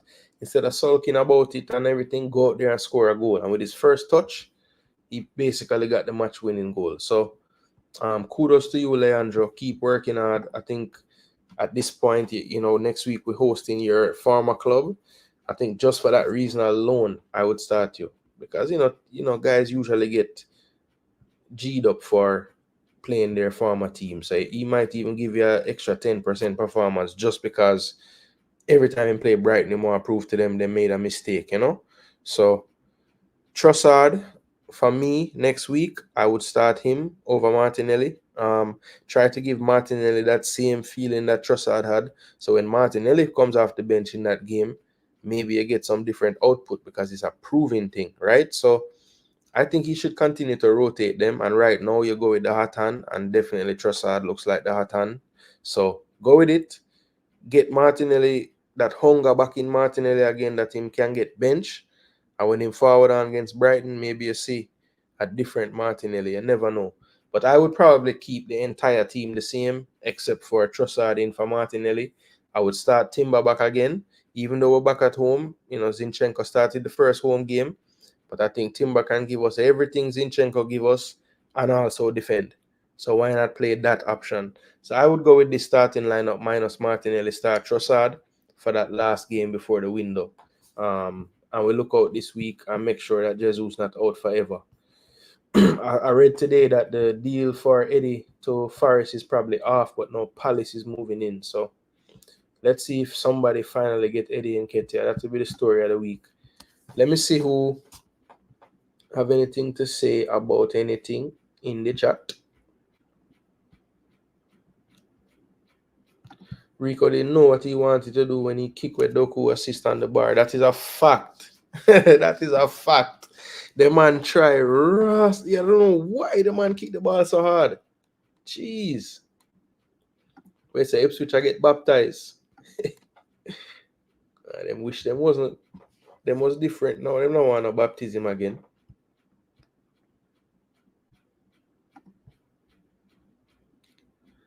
Boy, I hope so, Chad. I hope so. Maybe the little competition coming into the midfield will let that happen. That doesn't score an Emmy for Argentina. That's true. That might be very true. Maybe we have the opposite effect of Mr. Bailey. You know, him is a country baller. And the club thing is okay. But him put in performances for Villa too. So you can't really say that. Watkins dash for the game. Yeah, I could see that. I could see somebody saying that. Best CDM City have after Rodri, in my opinion. Interesting. I would agree with you a few years ago, you know, but I believe that them lack of legs we have now, it'll go show up. It'll go show up nowadays, brother. Believe me. I think you have to play closer to attacking at this stage. Rodgers is a baller, man. Should have had like 2 assists. Yeah, that was the one thing. I think a couple of times when he made those runs, his last decision wasn't the best, or the execution wasn't the best. So that's one thing I could have said can still work on, just that final action, which is a lot of players' problem, to be honest. That's the hardest thing to do. Villa finishing was poor yesterday. Rodgers is a good player, agree. Back off the party in attack. I rather Trossard start and Martinelli coming off the bench. Martinelli coming off. Trossard off the bench is different. Zinchenko, aka secret agent, actually never gonna stop saying that, you know. Secret agent. All right. So Bournemouth Newcastle people. I'm not gonna go too far in this because I chose to watch the Chelsea game this morning. Even though I had the Bournemouth Newcastle game on our next device, I was also doing some other research business. So honestly, I never watched a lot of the Bournemouth Newcastle game. I just know somehow live I saw the shot that Semenyo took that hit the bar. And if that did ever score, my gosh. But my boy Semenyo got an assist. So big up yourself, Semenyo. I'm having a 2-draft league. And yeah, I'm glad to have it because I feel like you're going to do a whole heap of things this year. Evan Nielsen people, if you're looking for a somewhat good option money-wise, Evan Nielsen from Bournemouth is a good shout. He looked very, very solid today. Took 2 good shots with him left foot.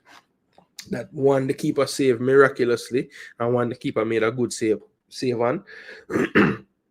Telling you though, people, I have Bournemouth this season finishing 10th, and I can see that happening, people. I think the style of play they have, it is a very good style of play, and I'm going to get the best out of the players. There's a lot of players on this team I think going to get sold for some decent money that them never put much money into, right? When you look at I think Kluivert, him getting a tune out of Kluivert, he's one of the only managers in Europe being able to get a tune out of Kluivert. Marcus Tavernier looking very good. Luis Sinistera, Semenyo, I think Evan Nielsen is going to be quality. So, you know, the defense maybe was one thing they needed to kind of work on. I think Senesi and Zabarni are not the worst centre-back pairing in the world. Then you have Kirkes on the left who, you know, maybe not the greatest defensively, but attacking-wise, very strong. And then they started Julian Araujo today, the Mexican international, and, you know he's good as a defender. So I think the balance is a bit better now moving forward. So, yeah, Bournemouth is a team I think is going to do half decent this year. I think they might not have enough to get all the way to those conference league type of areas, but I think they'll be in and around that middle of the table, right? So Newcastle 1-1 today. Harvey Barnes with a great ball to the back post to Garden. Isak unlucky today not to get an assist or a goal, man. Was working really hard, played well as well. But this one honestly could have gone to either team. They both had stretches after the game was tied 1-1 where they could have got a goal. I went for this to be a 2-2, and it could have been 2-2 easily based on the chances and some of the saves that were made. But it ended 1-1 in the end, and I think a fair result. I think both teams probably deserve something out of the game based on how they played. So 1-1, a fair result in my eyes. Now, 2 games left on the docket. I'm going to run through them really fast because I never realized the show is almost at the 2-hour mark, and that is where we like to close them off at. So let me just go real quick to the last 2 matches, and we're going to give them some time because there were 2 other teams that we have closer to the top of the table in our predictions this year, and that is Wolves-Chelsea. As you can see, it was 6-2. Cunha and Big Baller Larson scoring in first half injury time. And then second half, Palmer and Jackson scored in the first half for Chelsea, and in the second half, Chelsea went ridiculous. It was Madueke with a hat-trick of goals between the 49th and the 63rd minute, all assisted by Cole Palmer. And then João Felix in his second stint back at Chelsea, scoring on his second debut, assist from Pedro Neto, his first goal, goal contribution for Chelsea as well. So 6-2 people. I said it before the season. This attack is going to be crazy once they click in any of these games.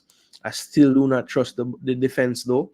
So I think there'll be a lot of scorelines. If you are someone who dibbles and dabbles in the betting field, the over in every Chelsea game is a nice safe bet. Believe me, goals are going to score in these games because this was, at times in this first half, it literally looked like an offense-defense training drill because neither team was stopping anybody in the midfield. It was just go back, chance the whole time. And I think Chelsea is going to have a lot of that this season because I just don't feel like the centre backs there. They don't have the type of centre backs capable of the way they're playing when they're attacking. Literally, everybody's attacking, and then they leave the space in the back and in the midfield, and they just can't cope. I think Colwill has a bright future, but I don't think his ceiling is now or anywhere close to now. So yeah, I just feel like all the other centre back options they have are just okay. I never really was a huge Fofana fan, even when he was at Leicester getting all the plaudits. I just didn't really think he's like at that top level. So let's see though. They could prove me wrong, but I tell you what, the guy who came off the bench, Vega, they need to find a way to play him somewhere. Him can't play centre back. I guess because he's left-footed as well, it don't really work. But bro, he looks like him have some talent, man. See the man turn upon some people to them and say, what? That's different if you have centre back and do them thing there. I know him play left back as well still. All right, so Chelsea had 60-40, but look on this. Expected goals, Remember the game done 6-2, 1.96 to 1.68. How is that possible, right?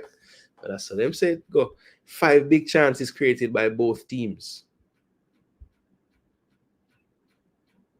So a lot of these Chelsea fans, they're just so happy that them scored these 6 goals. They didn't watch the game, clearly. Chelsea still had some schoolboy level defending throughout this game, man. And I just Wolves workless, and can't put 3 passes together for finish off a move. Believe me.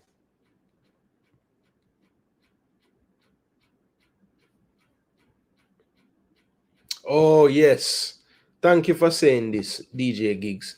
So before me go down into the Chelsea thing, let me just talk about this end of the game at Bournemouth real fast, because Bournemouth scored on a corner kick through Otara, and it was checked on VAR and it was deemed to be a handball. Now, it looked to me, people, that the ball hit the man about, let's say, right on the edge of the shoulder. So like it was little, maybe it was close to being deemed a handball. Now, for you, was that a good goal disallowed, or you think the call was correct? Just drop in the comment section. Good goal or right call? Good goal obviously meaning should have counted. Right call meaning should have been disallowed. Good goal or right call? Drop it in the comment section. The Bournemouth game, at the end of the game, good goal or right call? Let me see what I say about that. Okay, it was a tough one, man. Right on the edge, man. I'm not going to wait for the comments. I'm going to tell you, good call. No, good goal or right call? Good goal or right call? Drop it in the comment section. Let me know. 5 big chance apiece. Chelsea and Wolves. Chelsea with just 2 more shots. 14-12. Both keepers made 2 saves. Both teams had 5 corners. Chelsea had a lot more passes attempted. And that makes sense because they had about 60-40 possession. Yellow cards, 3 for Chelsea, 2 for Wolves. Shots on target, 8-4 in favor of Chelsea. Wolves hit the woodwork twice, Chelsea once. Let's look at the attacking play for Wolves. Decent balance. Right side used a bit more than the left and the middle. Chelsea, most of their attacks came down that left-hand side. A little bit more in the middle than to the right as well.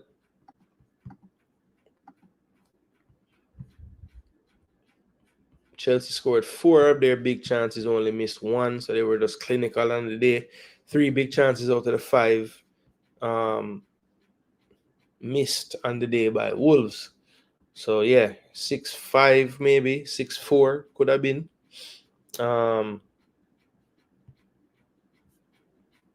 Accurate passes, Chelsea with a lot more. Final third phase, Chelsea with a higher percentage there and more passes as well. Entries pretty close, 41 for Chelsea, 34 for Wolves. Long passes, both teams around the same, 40, 44 attempted. Chelsea had a better accuracy though. Crosses, both teams only converted 1. But yeah, this game right here, Chelsea just went off at the end of the game, man. In that second half, Chelsea just went crazy. And Cole Palmer running at the defense with the ball at his foot. Not really you don't really want to see that. This guy is going to make the right decision, slip through the right play at the right time. And that's what we saw for all of his assists to Noni Madueke, who had a 9.7 with his hat-trick. Hat-trick for Noni. Cunha got on the score sheet and Larson, as I said. Jackson scored very early from a corner, flicked onto the back post, decent reaction header to get that one in. The only player that really played badly in this game, two of them, was Mudryk and Fofana. Everybody else pretty much did decent enough. That Sanchez distribution was really good in this game. On the Wolves side of things, I think the attackers probably would have had the best scores, which is what happened. And then Neto, Felix both had good appearances off the bench. Neto came in right at halftime. Felix a little bit after that for Nico. And then I think Nkunku came on late, looked pretty lively. So did Vega. Kieran Dewsbury Hall almost gave away a goal, but it was missed. I think Larson missed the chance. So yeah, that is what Chelsea did on the day. I thought Maresca did a good job. You have all these damn players, use them. Bring Neto on. Mudryk ain't playing nothing. Nico Jackson was kind of running his course at the time. Bring on Felix right away. So I mean, you have all these people. If I was him, I would be bringing new attackers on at least by the 70th minute every game, unless people on the field is having an incredible day, like how Palmer and Noni were playing great, so I'm just never take them off until later. Noni actually stayed on the whole game, so there you go. Which I don't think would have happened if Caicedo never went down. If Caicedo doesn't go down, I think he takes Madueke off and get him that curtain call, maybe give Guy a run up front. Yeah, and just take off. Have a trick already, just take him off. But left him on, and Chelsea 6-2. I know all your fans proud, but believe me, the stats tell the story, and so do the eye test. This team create 5 big chances today. 5. So when you play a team with a bit more quality, it's gonna be a different proposition for you. All right, I'm telling you that now. So just be prepared, Chelsea fans. If you don't want 3 points, and if you go score 5 goal, 4 goal, something like that, teams are gonna score on you guys. Believe me. Can't go around it, people. It's gonna happen. All right, and last but not least, the last game of the week, we have Anfield, a debut for their new manager, Arne Slot. Diaz and Salah goals in the first and second half, making it a 2-0 victory over Brentford today. Liverpool dominating the possession 63-37. Expected goals were pretty much what it said on the score sheet, 2.65 to 0.36. So maybe Liverpool could have got a third. They created 4 big chances to Brentford's 1. They had 19 shots to Brentford's 8. Shots on target 8-2. Corners, Liverpool had 9 to Brentford's 4. A lot more passes attempted as to be expected. They had double the amount of tackles as well. So winning the ball back really well. 2 yellow cards for Liverpool, 3 for Brentford. Let's see the attacking phase of play. Salah's side got a bit more of the work, and Alexander-Arnold very influential today as well. Some in the middle, some down the left, but the right was definitely preferred mode of attack. Left side for Brentford, right side not far behind, much less through the middle for Brentford. So no real attacking thrust from midfield for Brentford, and that's if you look at the personnel that play, that makes sense actually. They don't really have a driving midfield player with the ball. Two big chances scored for Liverpool, and then 2 big chances missed. And only big chance Brentford had, they did miss. 43 touches in the penalty area to only 11 for Brentford. 551 accurate passes to 294. Final third phase, Liverpool a whopping 194 passes attempted, completing 89% of those.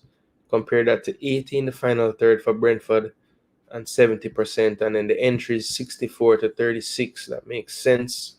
On the day, long passes, both teams are around the same, 23-46 for Liverpool, 26-49 for Brentford, so a little more accurate.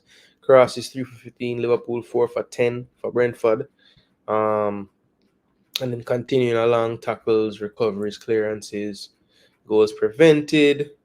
Yeah, that's about it on the team stats. And then as far as the individuals go, this is the ratings on Sofa Score, of course. 7.2 to Allison. Pretty much everybody over 7 on the team, which is good. 8.9 to Luis Diaz, took his goal really well on his left foot, I thought. Jota had a big chance, really blocked. I thought at first he just put it over, but a great defensive challenge. I think it was Collins getting back to get his foot on it, and Salah with a trademark finish in on the right. Just enough curl on it and enough, dink on the finish to get it around and over the keeper to make it 2-0. So yeah, goals from the wingers today. On the Brentford side of things, everybody besides Collins, who really got that score based on that last man tackle. It was such a big challenge to block that. I don't know why they don't have it as something, but believe me, that was a big play. Pinnock got a 6.7. Just look at our boy Pinnock and see what he did individually on the day. Just see his stats. Spent the bulk of his time on that left side, of course. 90 minutes, 2 clearances, 1 block shot, 2 interceptions, and 1 tackle. He was 1 for 1 on ground duels, only 1 for 4 on aerial, so he'd be disappointed with the 1 for 4 there. 4 possession loss out of the 43 touches he had, 89% accuracy on the passing, 1 of 2 on his long passes on the day. So Ethan Pinnock with a solid 6.7 today. That is what they got on the day. 2-0 to them. Not the best moments today for Brentford. I thought they, just never really got enough into the game to pose enough of a threat. I think in the first half, they did have a stretch where they played a bit better when it was still 1-0. But most of that second half, they were really second best. So Liverpool definitely deserve winners. I think Arne Slot is proven to be a decent manager, getting his point across to the players. I think there was one little talking point when Trent came off, when he made those subs. Trent looked visibly unhappy. I saw Slot go up and talk to him on the bench. And yeah, it was definitely something to it. I just think it's about a player just being frustrated, not wanting to come up. I thought Trent was having a really good game as well. So maybe he just thought, why take me off now? But, there's a squad there, and Conor Bradley proved that he's a good player as well. So, I think that's just something that Trent going to have to deal with. I mean, you can't just expect to play 90 minutes at a time, especially in a game like today where, they were really comfortable. There was no need to have him stay on the pitch. Just let him get that extra rest. Who cares, So, but that's a good thing. I'm sure the manager will say, I want my players to be upset when they come off. But, I would love to know. I need to hear the press conference. I'm sure somebody would have asked him, hey, what did you go say to Trent? Now, he could have said, I don't care. I'm not going to tell you guys. That's between us. Or he might have said what he said. I don't know. So I'm going to watch his press conference and see, because I'm interested to see why or what that conversation was about, because it was clear that Trent was a bit upset. You know what I mean? Chelsea play any serious team, them concede 4 goal minimum. Agree. Yeah, man. Big up, Chad. Big up, Chad. Respect for joining, brother. Yeah, man. And see it there. Remember one time I did tell JD from IMAX, VMAX, say, funny enough, JD is what people in Jamaica used to call me. As somebody will know me from a long time there, telling you. Big up JD, big up chat. And another JD there, I talk about this JD. I could have never forward a YouTube and say my name so, because Lord of mercy, the amount of things this man say me want from him. I want the prediction title. I want the CONCACAF title.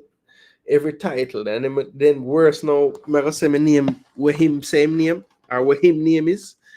Lord, I never hear the end of it, people. Topic of Tottenham being top 6.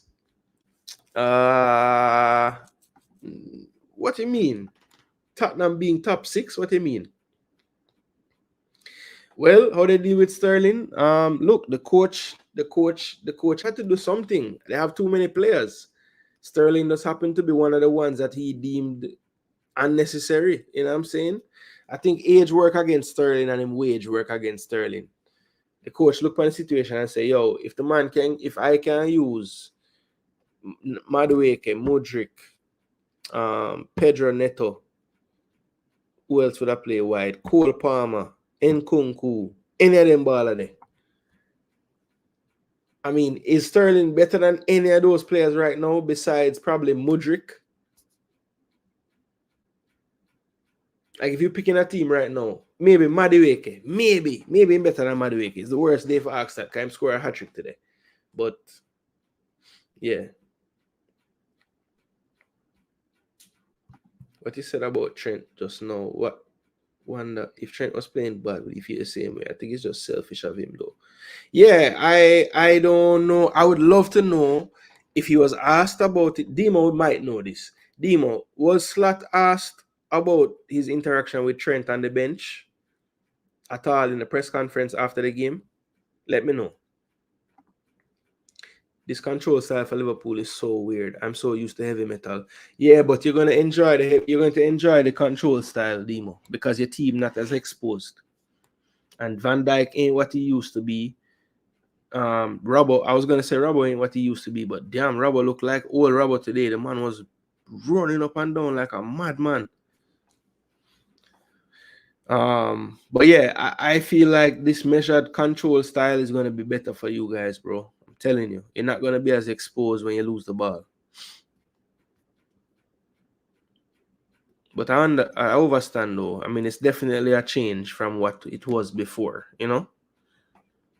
But I feel like even the way the guys like creating stuff, it looks.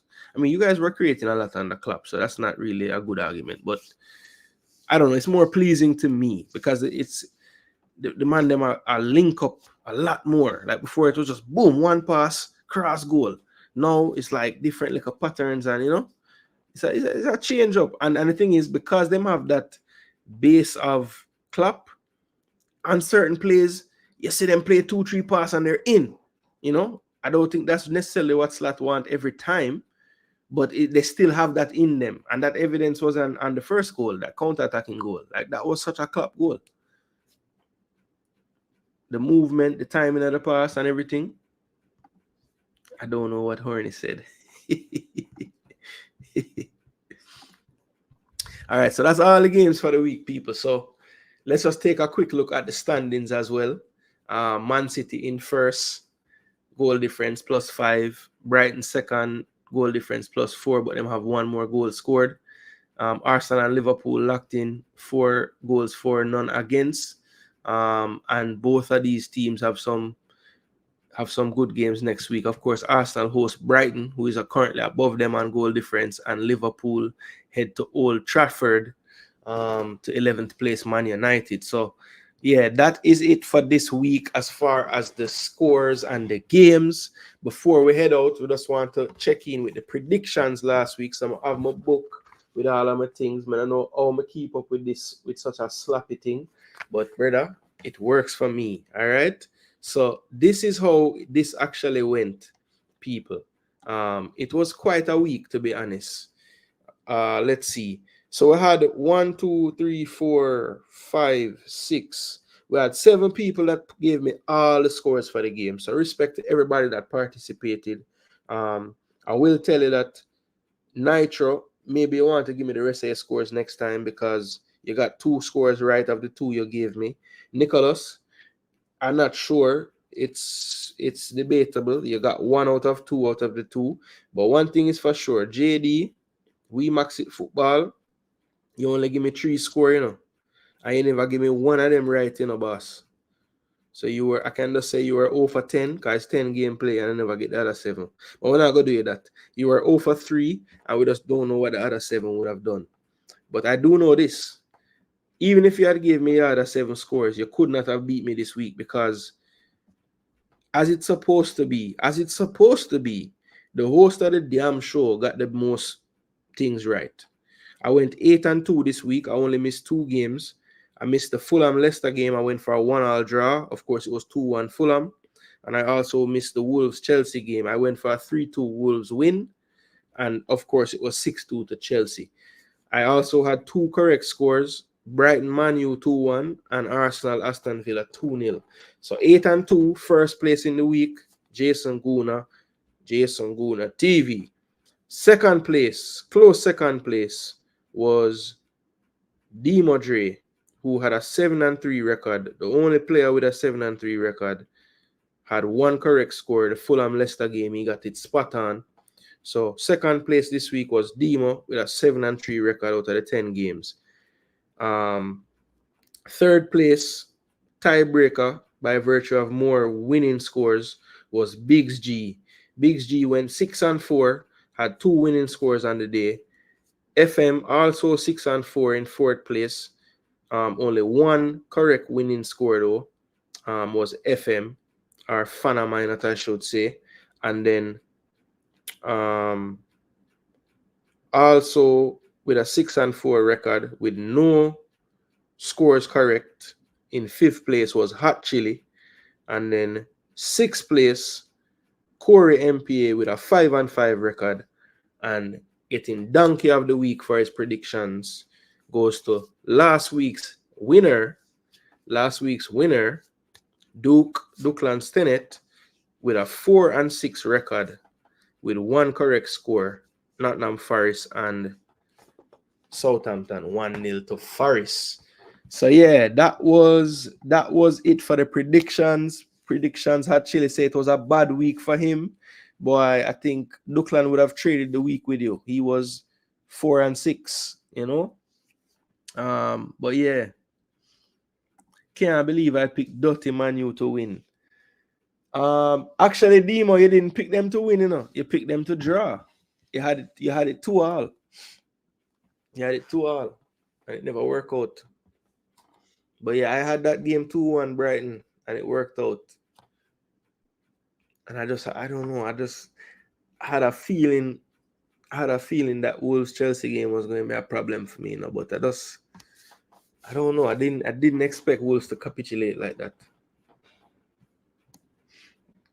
And then, of course, people, before we log off for the night, we know we have to do the FPL check-in. The FPL check-in this week. I think Demo might log off now. I don't think he wanted to be reminded of what he did. All right, so this is the I Am Sure Sports League that I am in for the FPL. I think this up to 22 teams now. Teams have been adding in week to week, so you know these are all the teams in the league now. Some of the names you might know from some YouTube spaces. Drew Ross FC, big up yourself, Drew. I think that's Cranky. That must be J Ross, I believe. Dre Anyweather Sports, Duke, T-Got on the ball, Sports down the middle, Namesake that now, No Saj, Clarky,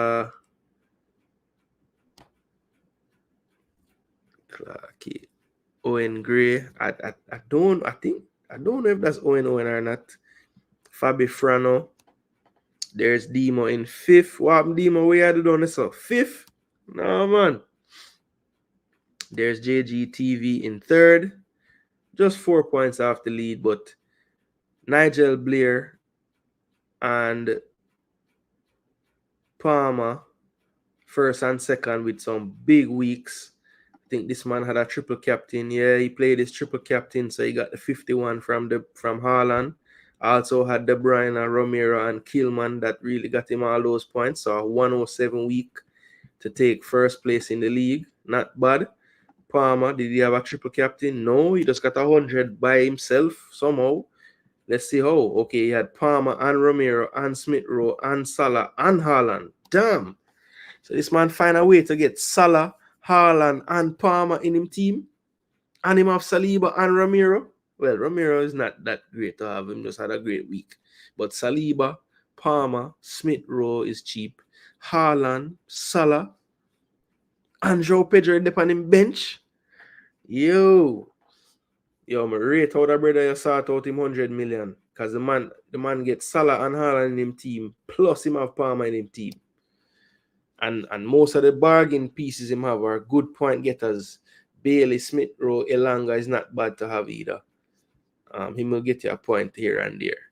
But João Pedro, wow. That's one of the better teams I've seen so far, to be honest.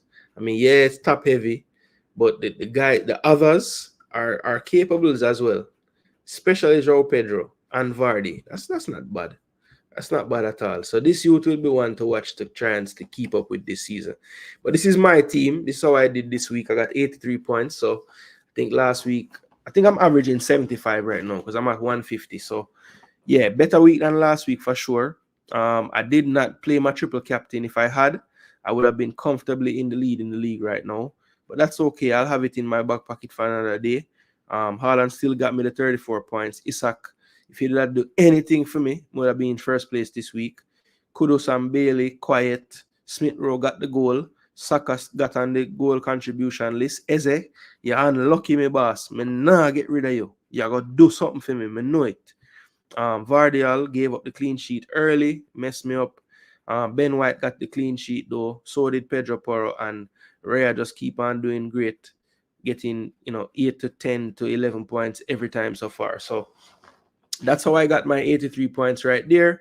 Didn't really have much to go off of on the bench. I think Johnson actually had the assist for the goal. Yeah, he had the assist for the goal. So good signs there. If I have to keep him as just a bargain chip, maybe him can get a point or two and assist somehow. Cameron Archer. Definitely want to see if I can improve my third striker. I'll have to figure out a way to make the money work though. I'm thinking Kudus and Bailey. I might have to just choose one or the other at some point. I'm pretty much locked into these three. I'm not changing these three unless something really bad happens. These two right here, I'm strongly considering. Vardial, I might not keep only because it's clear that his role has changed a little bit. But again, it might be down to the fact that Walker not playing. When Walker is playing again, Vardial might free up a little more, and then him numbers might change. So I'm gonna hold on to Vardial, and I'm gonna see is there anything I can do with the money in midfield to maybe get one more topper, a little more quality defender, because right now I don't think it's really worth it to have Vestergaard. I mean, I guess he could score from a set piece like Fast did for Leicester today, but they're gonna concede goals, and I just need to figure out a way to get a bit more quality on the defense line, because not every week will I like the matchups for my main guys. And so I need some kind of backup plan there. So that is my thinking process right now. I mean, I have a good foundation set though, and I'll have plenty of opportunities with the transfers rolling over and stuff. And just because I never want to talk about it, people, why Demo is so upset with his performance? 64 points. Well, one thing, he has Pickford in goal, who is a shoppy. I don't know why he would do that. Virgil van Dijk got him the clean sheet and got a bonus point, it looked like. Dallo only had one. Porro got him that. Salah did his business for him, got him the 20 as a captain. Son got 16. So yeah, maybe he should have captain Sonny this week. Isak hurt him as well, not scoring. And why would you ever have Saliba on your bench, sir? Just because we were playing Villa? Terrible decision. So you're begging that finish by Rico Lewis for that assist. So go, brother. Isak was unlucky, man. He should have had an assist or a goal or something. He played so good today in that game. And Jota gonna contribute every time. Yeah, I think I might need to find a way to get Jota in my team, people, because he's a cheat code as a midfielder in this game. He's literally playing striker. So I have to figure out a way to get him on the team somehow. But anyway, people, not much left for me to go through here. Again, I just wanted to show you guys the FPL check-in, show you how it was going so far. Right now, I think I am in, it was showing me just now. Yeah, so in the USA, I'm about 28,000. Overall, I'm in the million somewhere. So I'm about a little over the middle of the world right now. So not terrible, not too bad. Boy, Arsenal have more people playing that connected to Arsenal than the whole of the USA. That's crazy. That is only 52,646 people playing the USA. Out of all them people that will live here. And they're way down in at 28,000. That's not so good enough. I'll go and watch the general leagues and see, because most can finish in the top half of the world, man. Jeez. But right now, in my one league, they are third. So me in the Champions League, I go and build. So yeah, man. Very tight at the top right now. As far as the fantasy draft leagues I'm in one league I'm in first.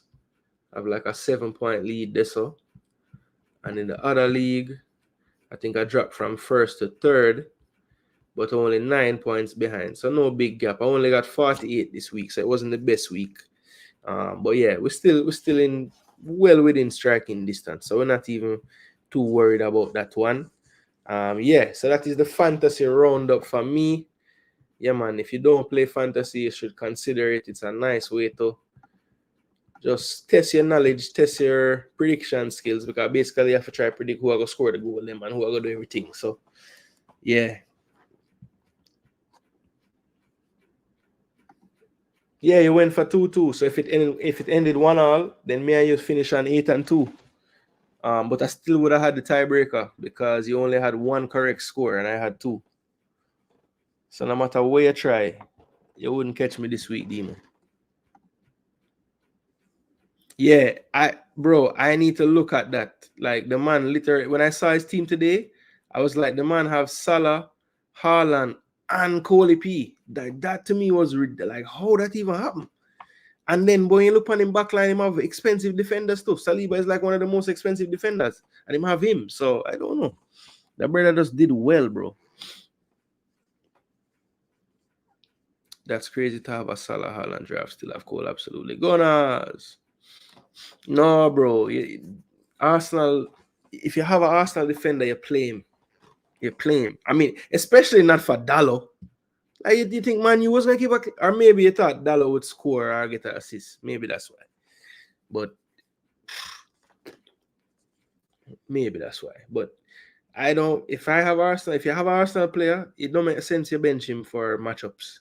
You can even City game, they might go park the bus and get a nil. So Doku, kiss my teeth. Doku for Garden straight away. Horrible week for me. Wow, so your money could afford Garden? Yeah, man. I usually have Garden ever since I've played FPLs, because I only started playing FPL seriously last year for the first time. And I think I had Garden for like the majority of the season. Yeah. Yeah. I almost had Salah and something there, but I decided for the 2.5 mil less, Saka would give me close to that kind of output. I think right now them neck and neck. Both have well, one have 2 assists, 1 goal, one have 2 goals, 1 assist. So we'll see how close they stay throughout the season in terms of output. But that was my thinking. I can put that 2.5 somewhere else in my squad, and Saka can give me close to the output there. Even if him don't quite get there, it won't be like a super amount less, But yeah, that needs to be studied, how that man got those people in that draft. That was impressive. At least I know it's possible. So I might have to try find a way, because I really want Palmer in my team too, Believe me. But I'm sure everybody and their mother are going to go for Matchweek now. Even though next week Matchweek might bench because they have 17 wingers. So you never know. But anyway, people, enough chattings. Very, very fun show. I enjoyed every minute of it, people. This is not work for me. It's very easy for me to turn on this camera and talk football, because I do it. When I stop the camera, I'm going to do it. If it's on, if it's off, I'm going to be talking about this with somebody. So either way, let's make videos. Let's make content. Let's discuss things. And yeah, let's just full joy everything. But thanks again for the support, people. I hope the likes have been smashed. I have not talked about it at all. I need to get better at that. My gosh, people. Like, share, and subscribe. Don't forget that part there. And yeah, man, I'm going to leave this running on the screen before I close off the segment. Zine, like, share, and subscribe to Jason Gooner. That's not what I want to do. This is what I want to do. So big up, people. We're out of here. Gunners. All who get 3 points this week, say, Chi! Chi! Yeah, we get the 3 points, people. So big up on yourself. We're out of the building until tomorrow. Tomorrow, Jamaica content coming in at night, probably a late night, not late, but in the night we're gonna do a Jamaica show, talk about all the news surrounding Jamaica football. Definitely take a segment of that show to just bring up on the screen all the players who played in the various leagues that we think might have a chance to play for us coming up or have played for us already. We'll definitely have a segment for that.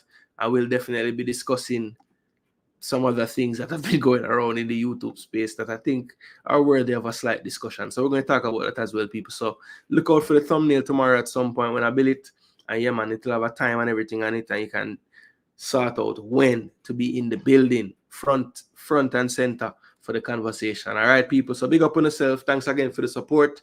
I am Jason Gooner TV once again. This is Jason Gooner TV once again, I should say. And I am Jason Gooner. And until next time, people, big up on yourself. And remember, this season, a Gunner season. We out.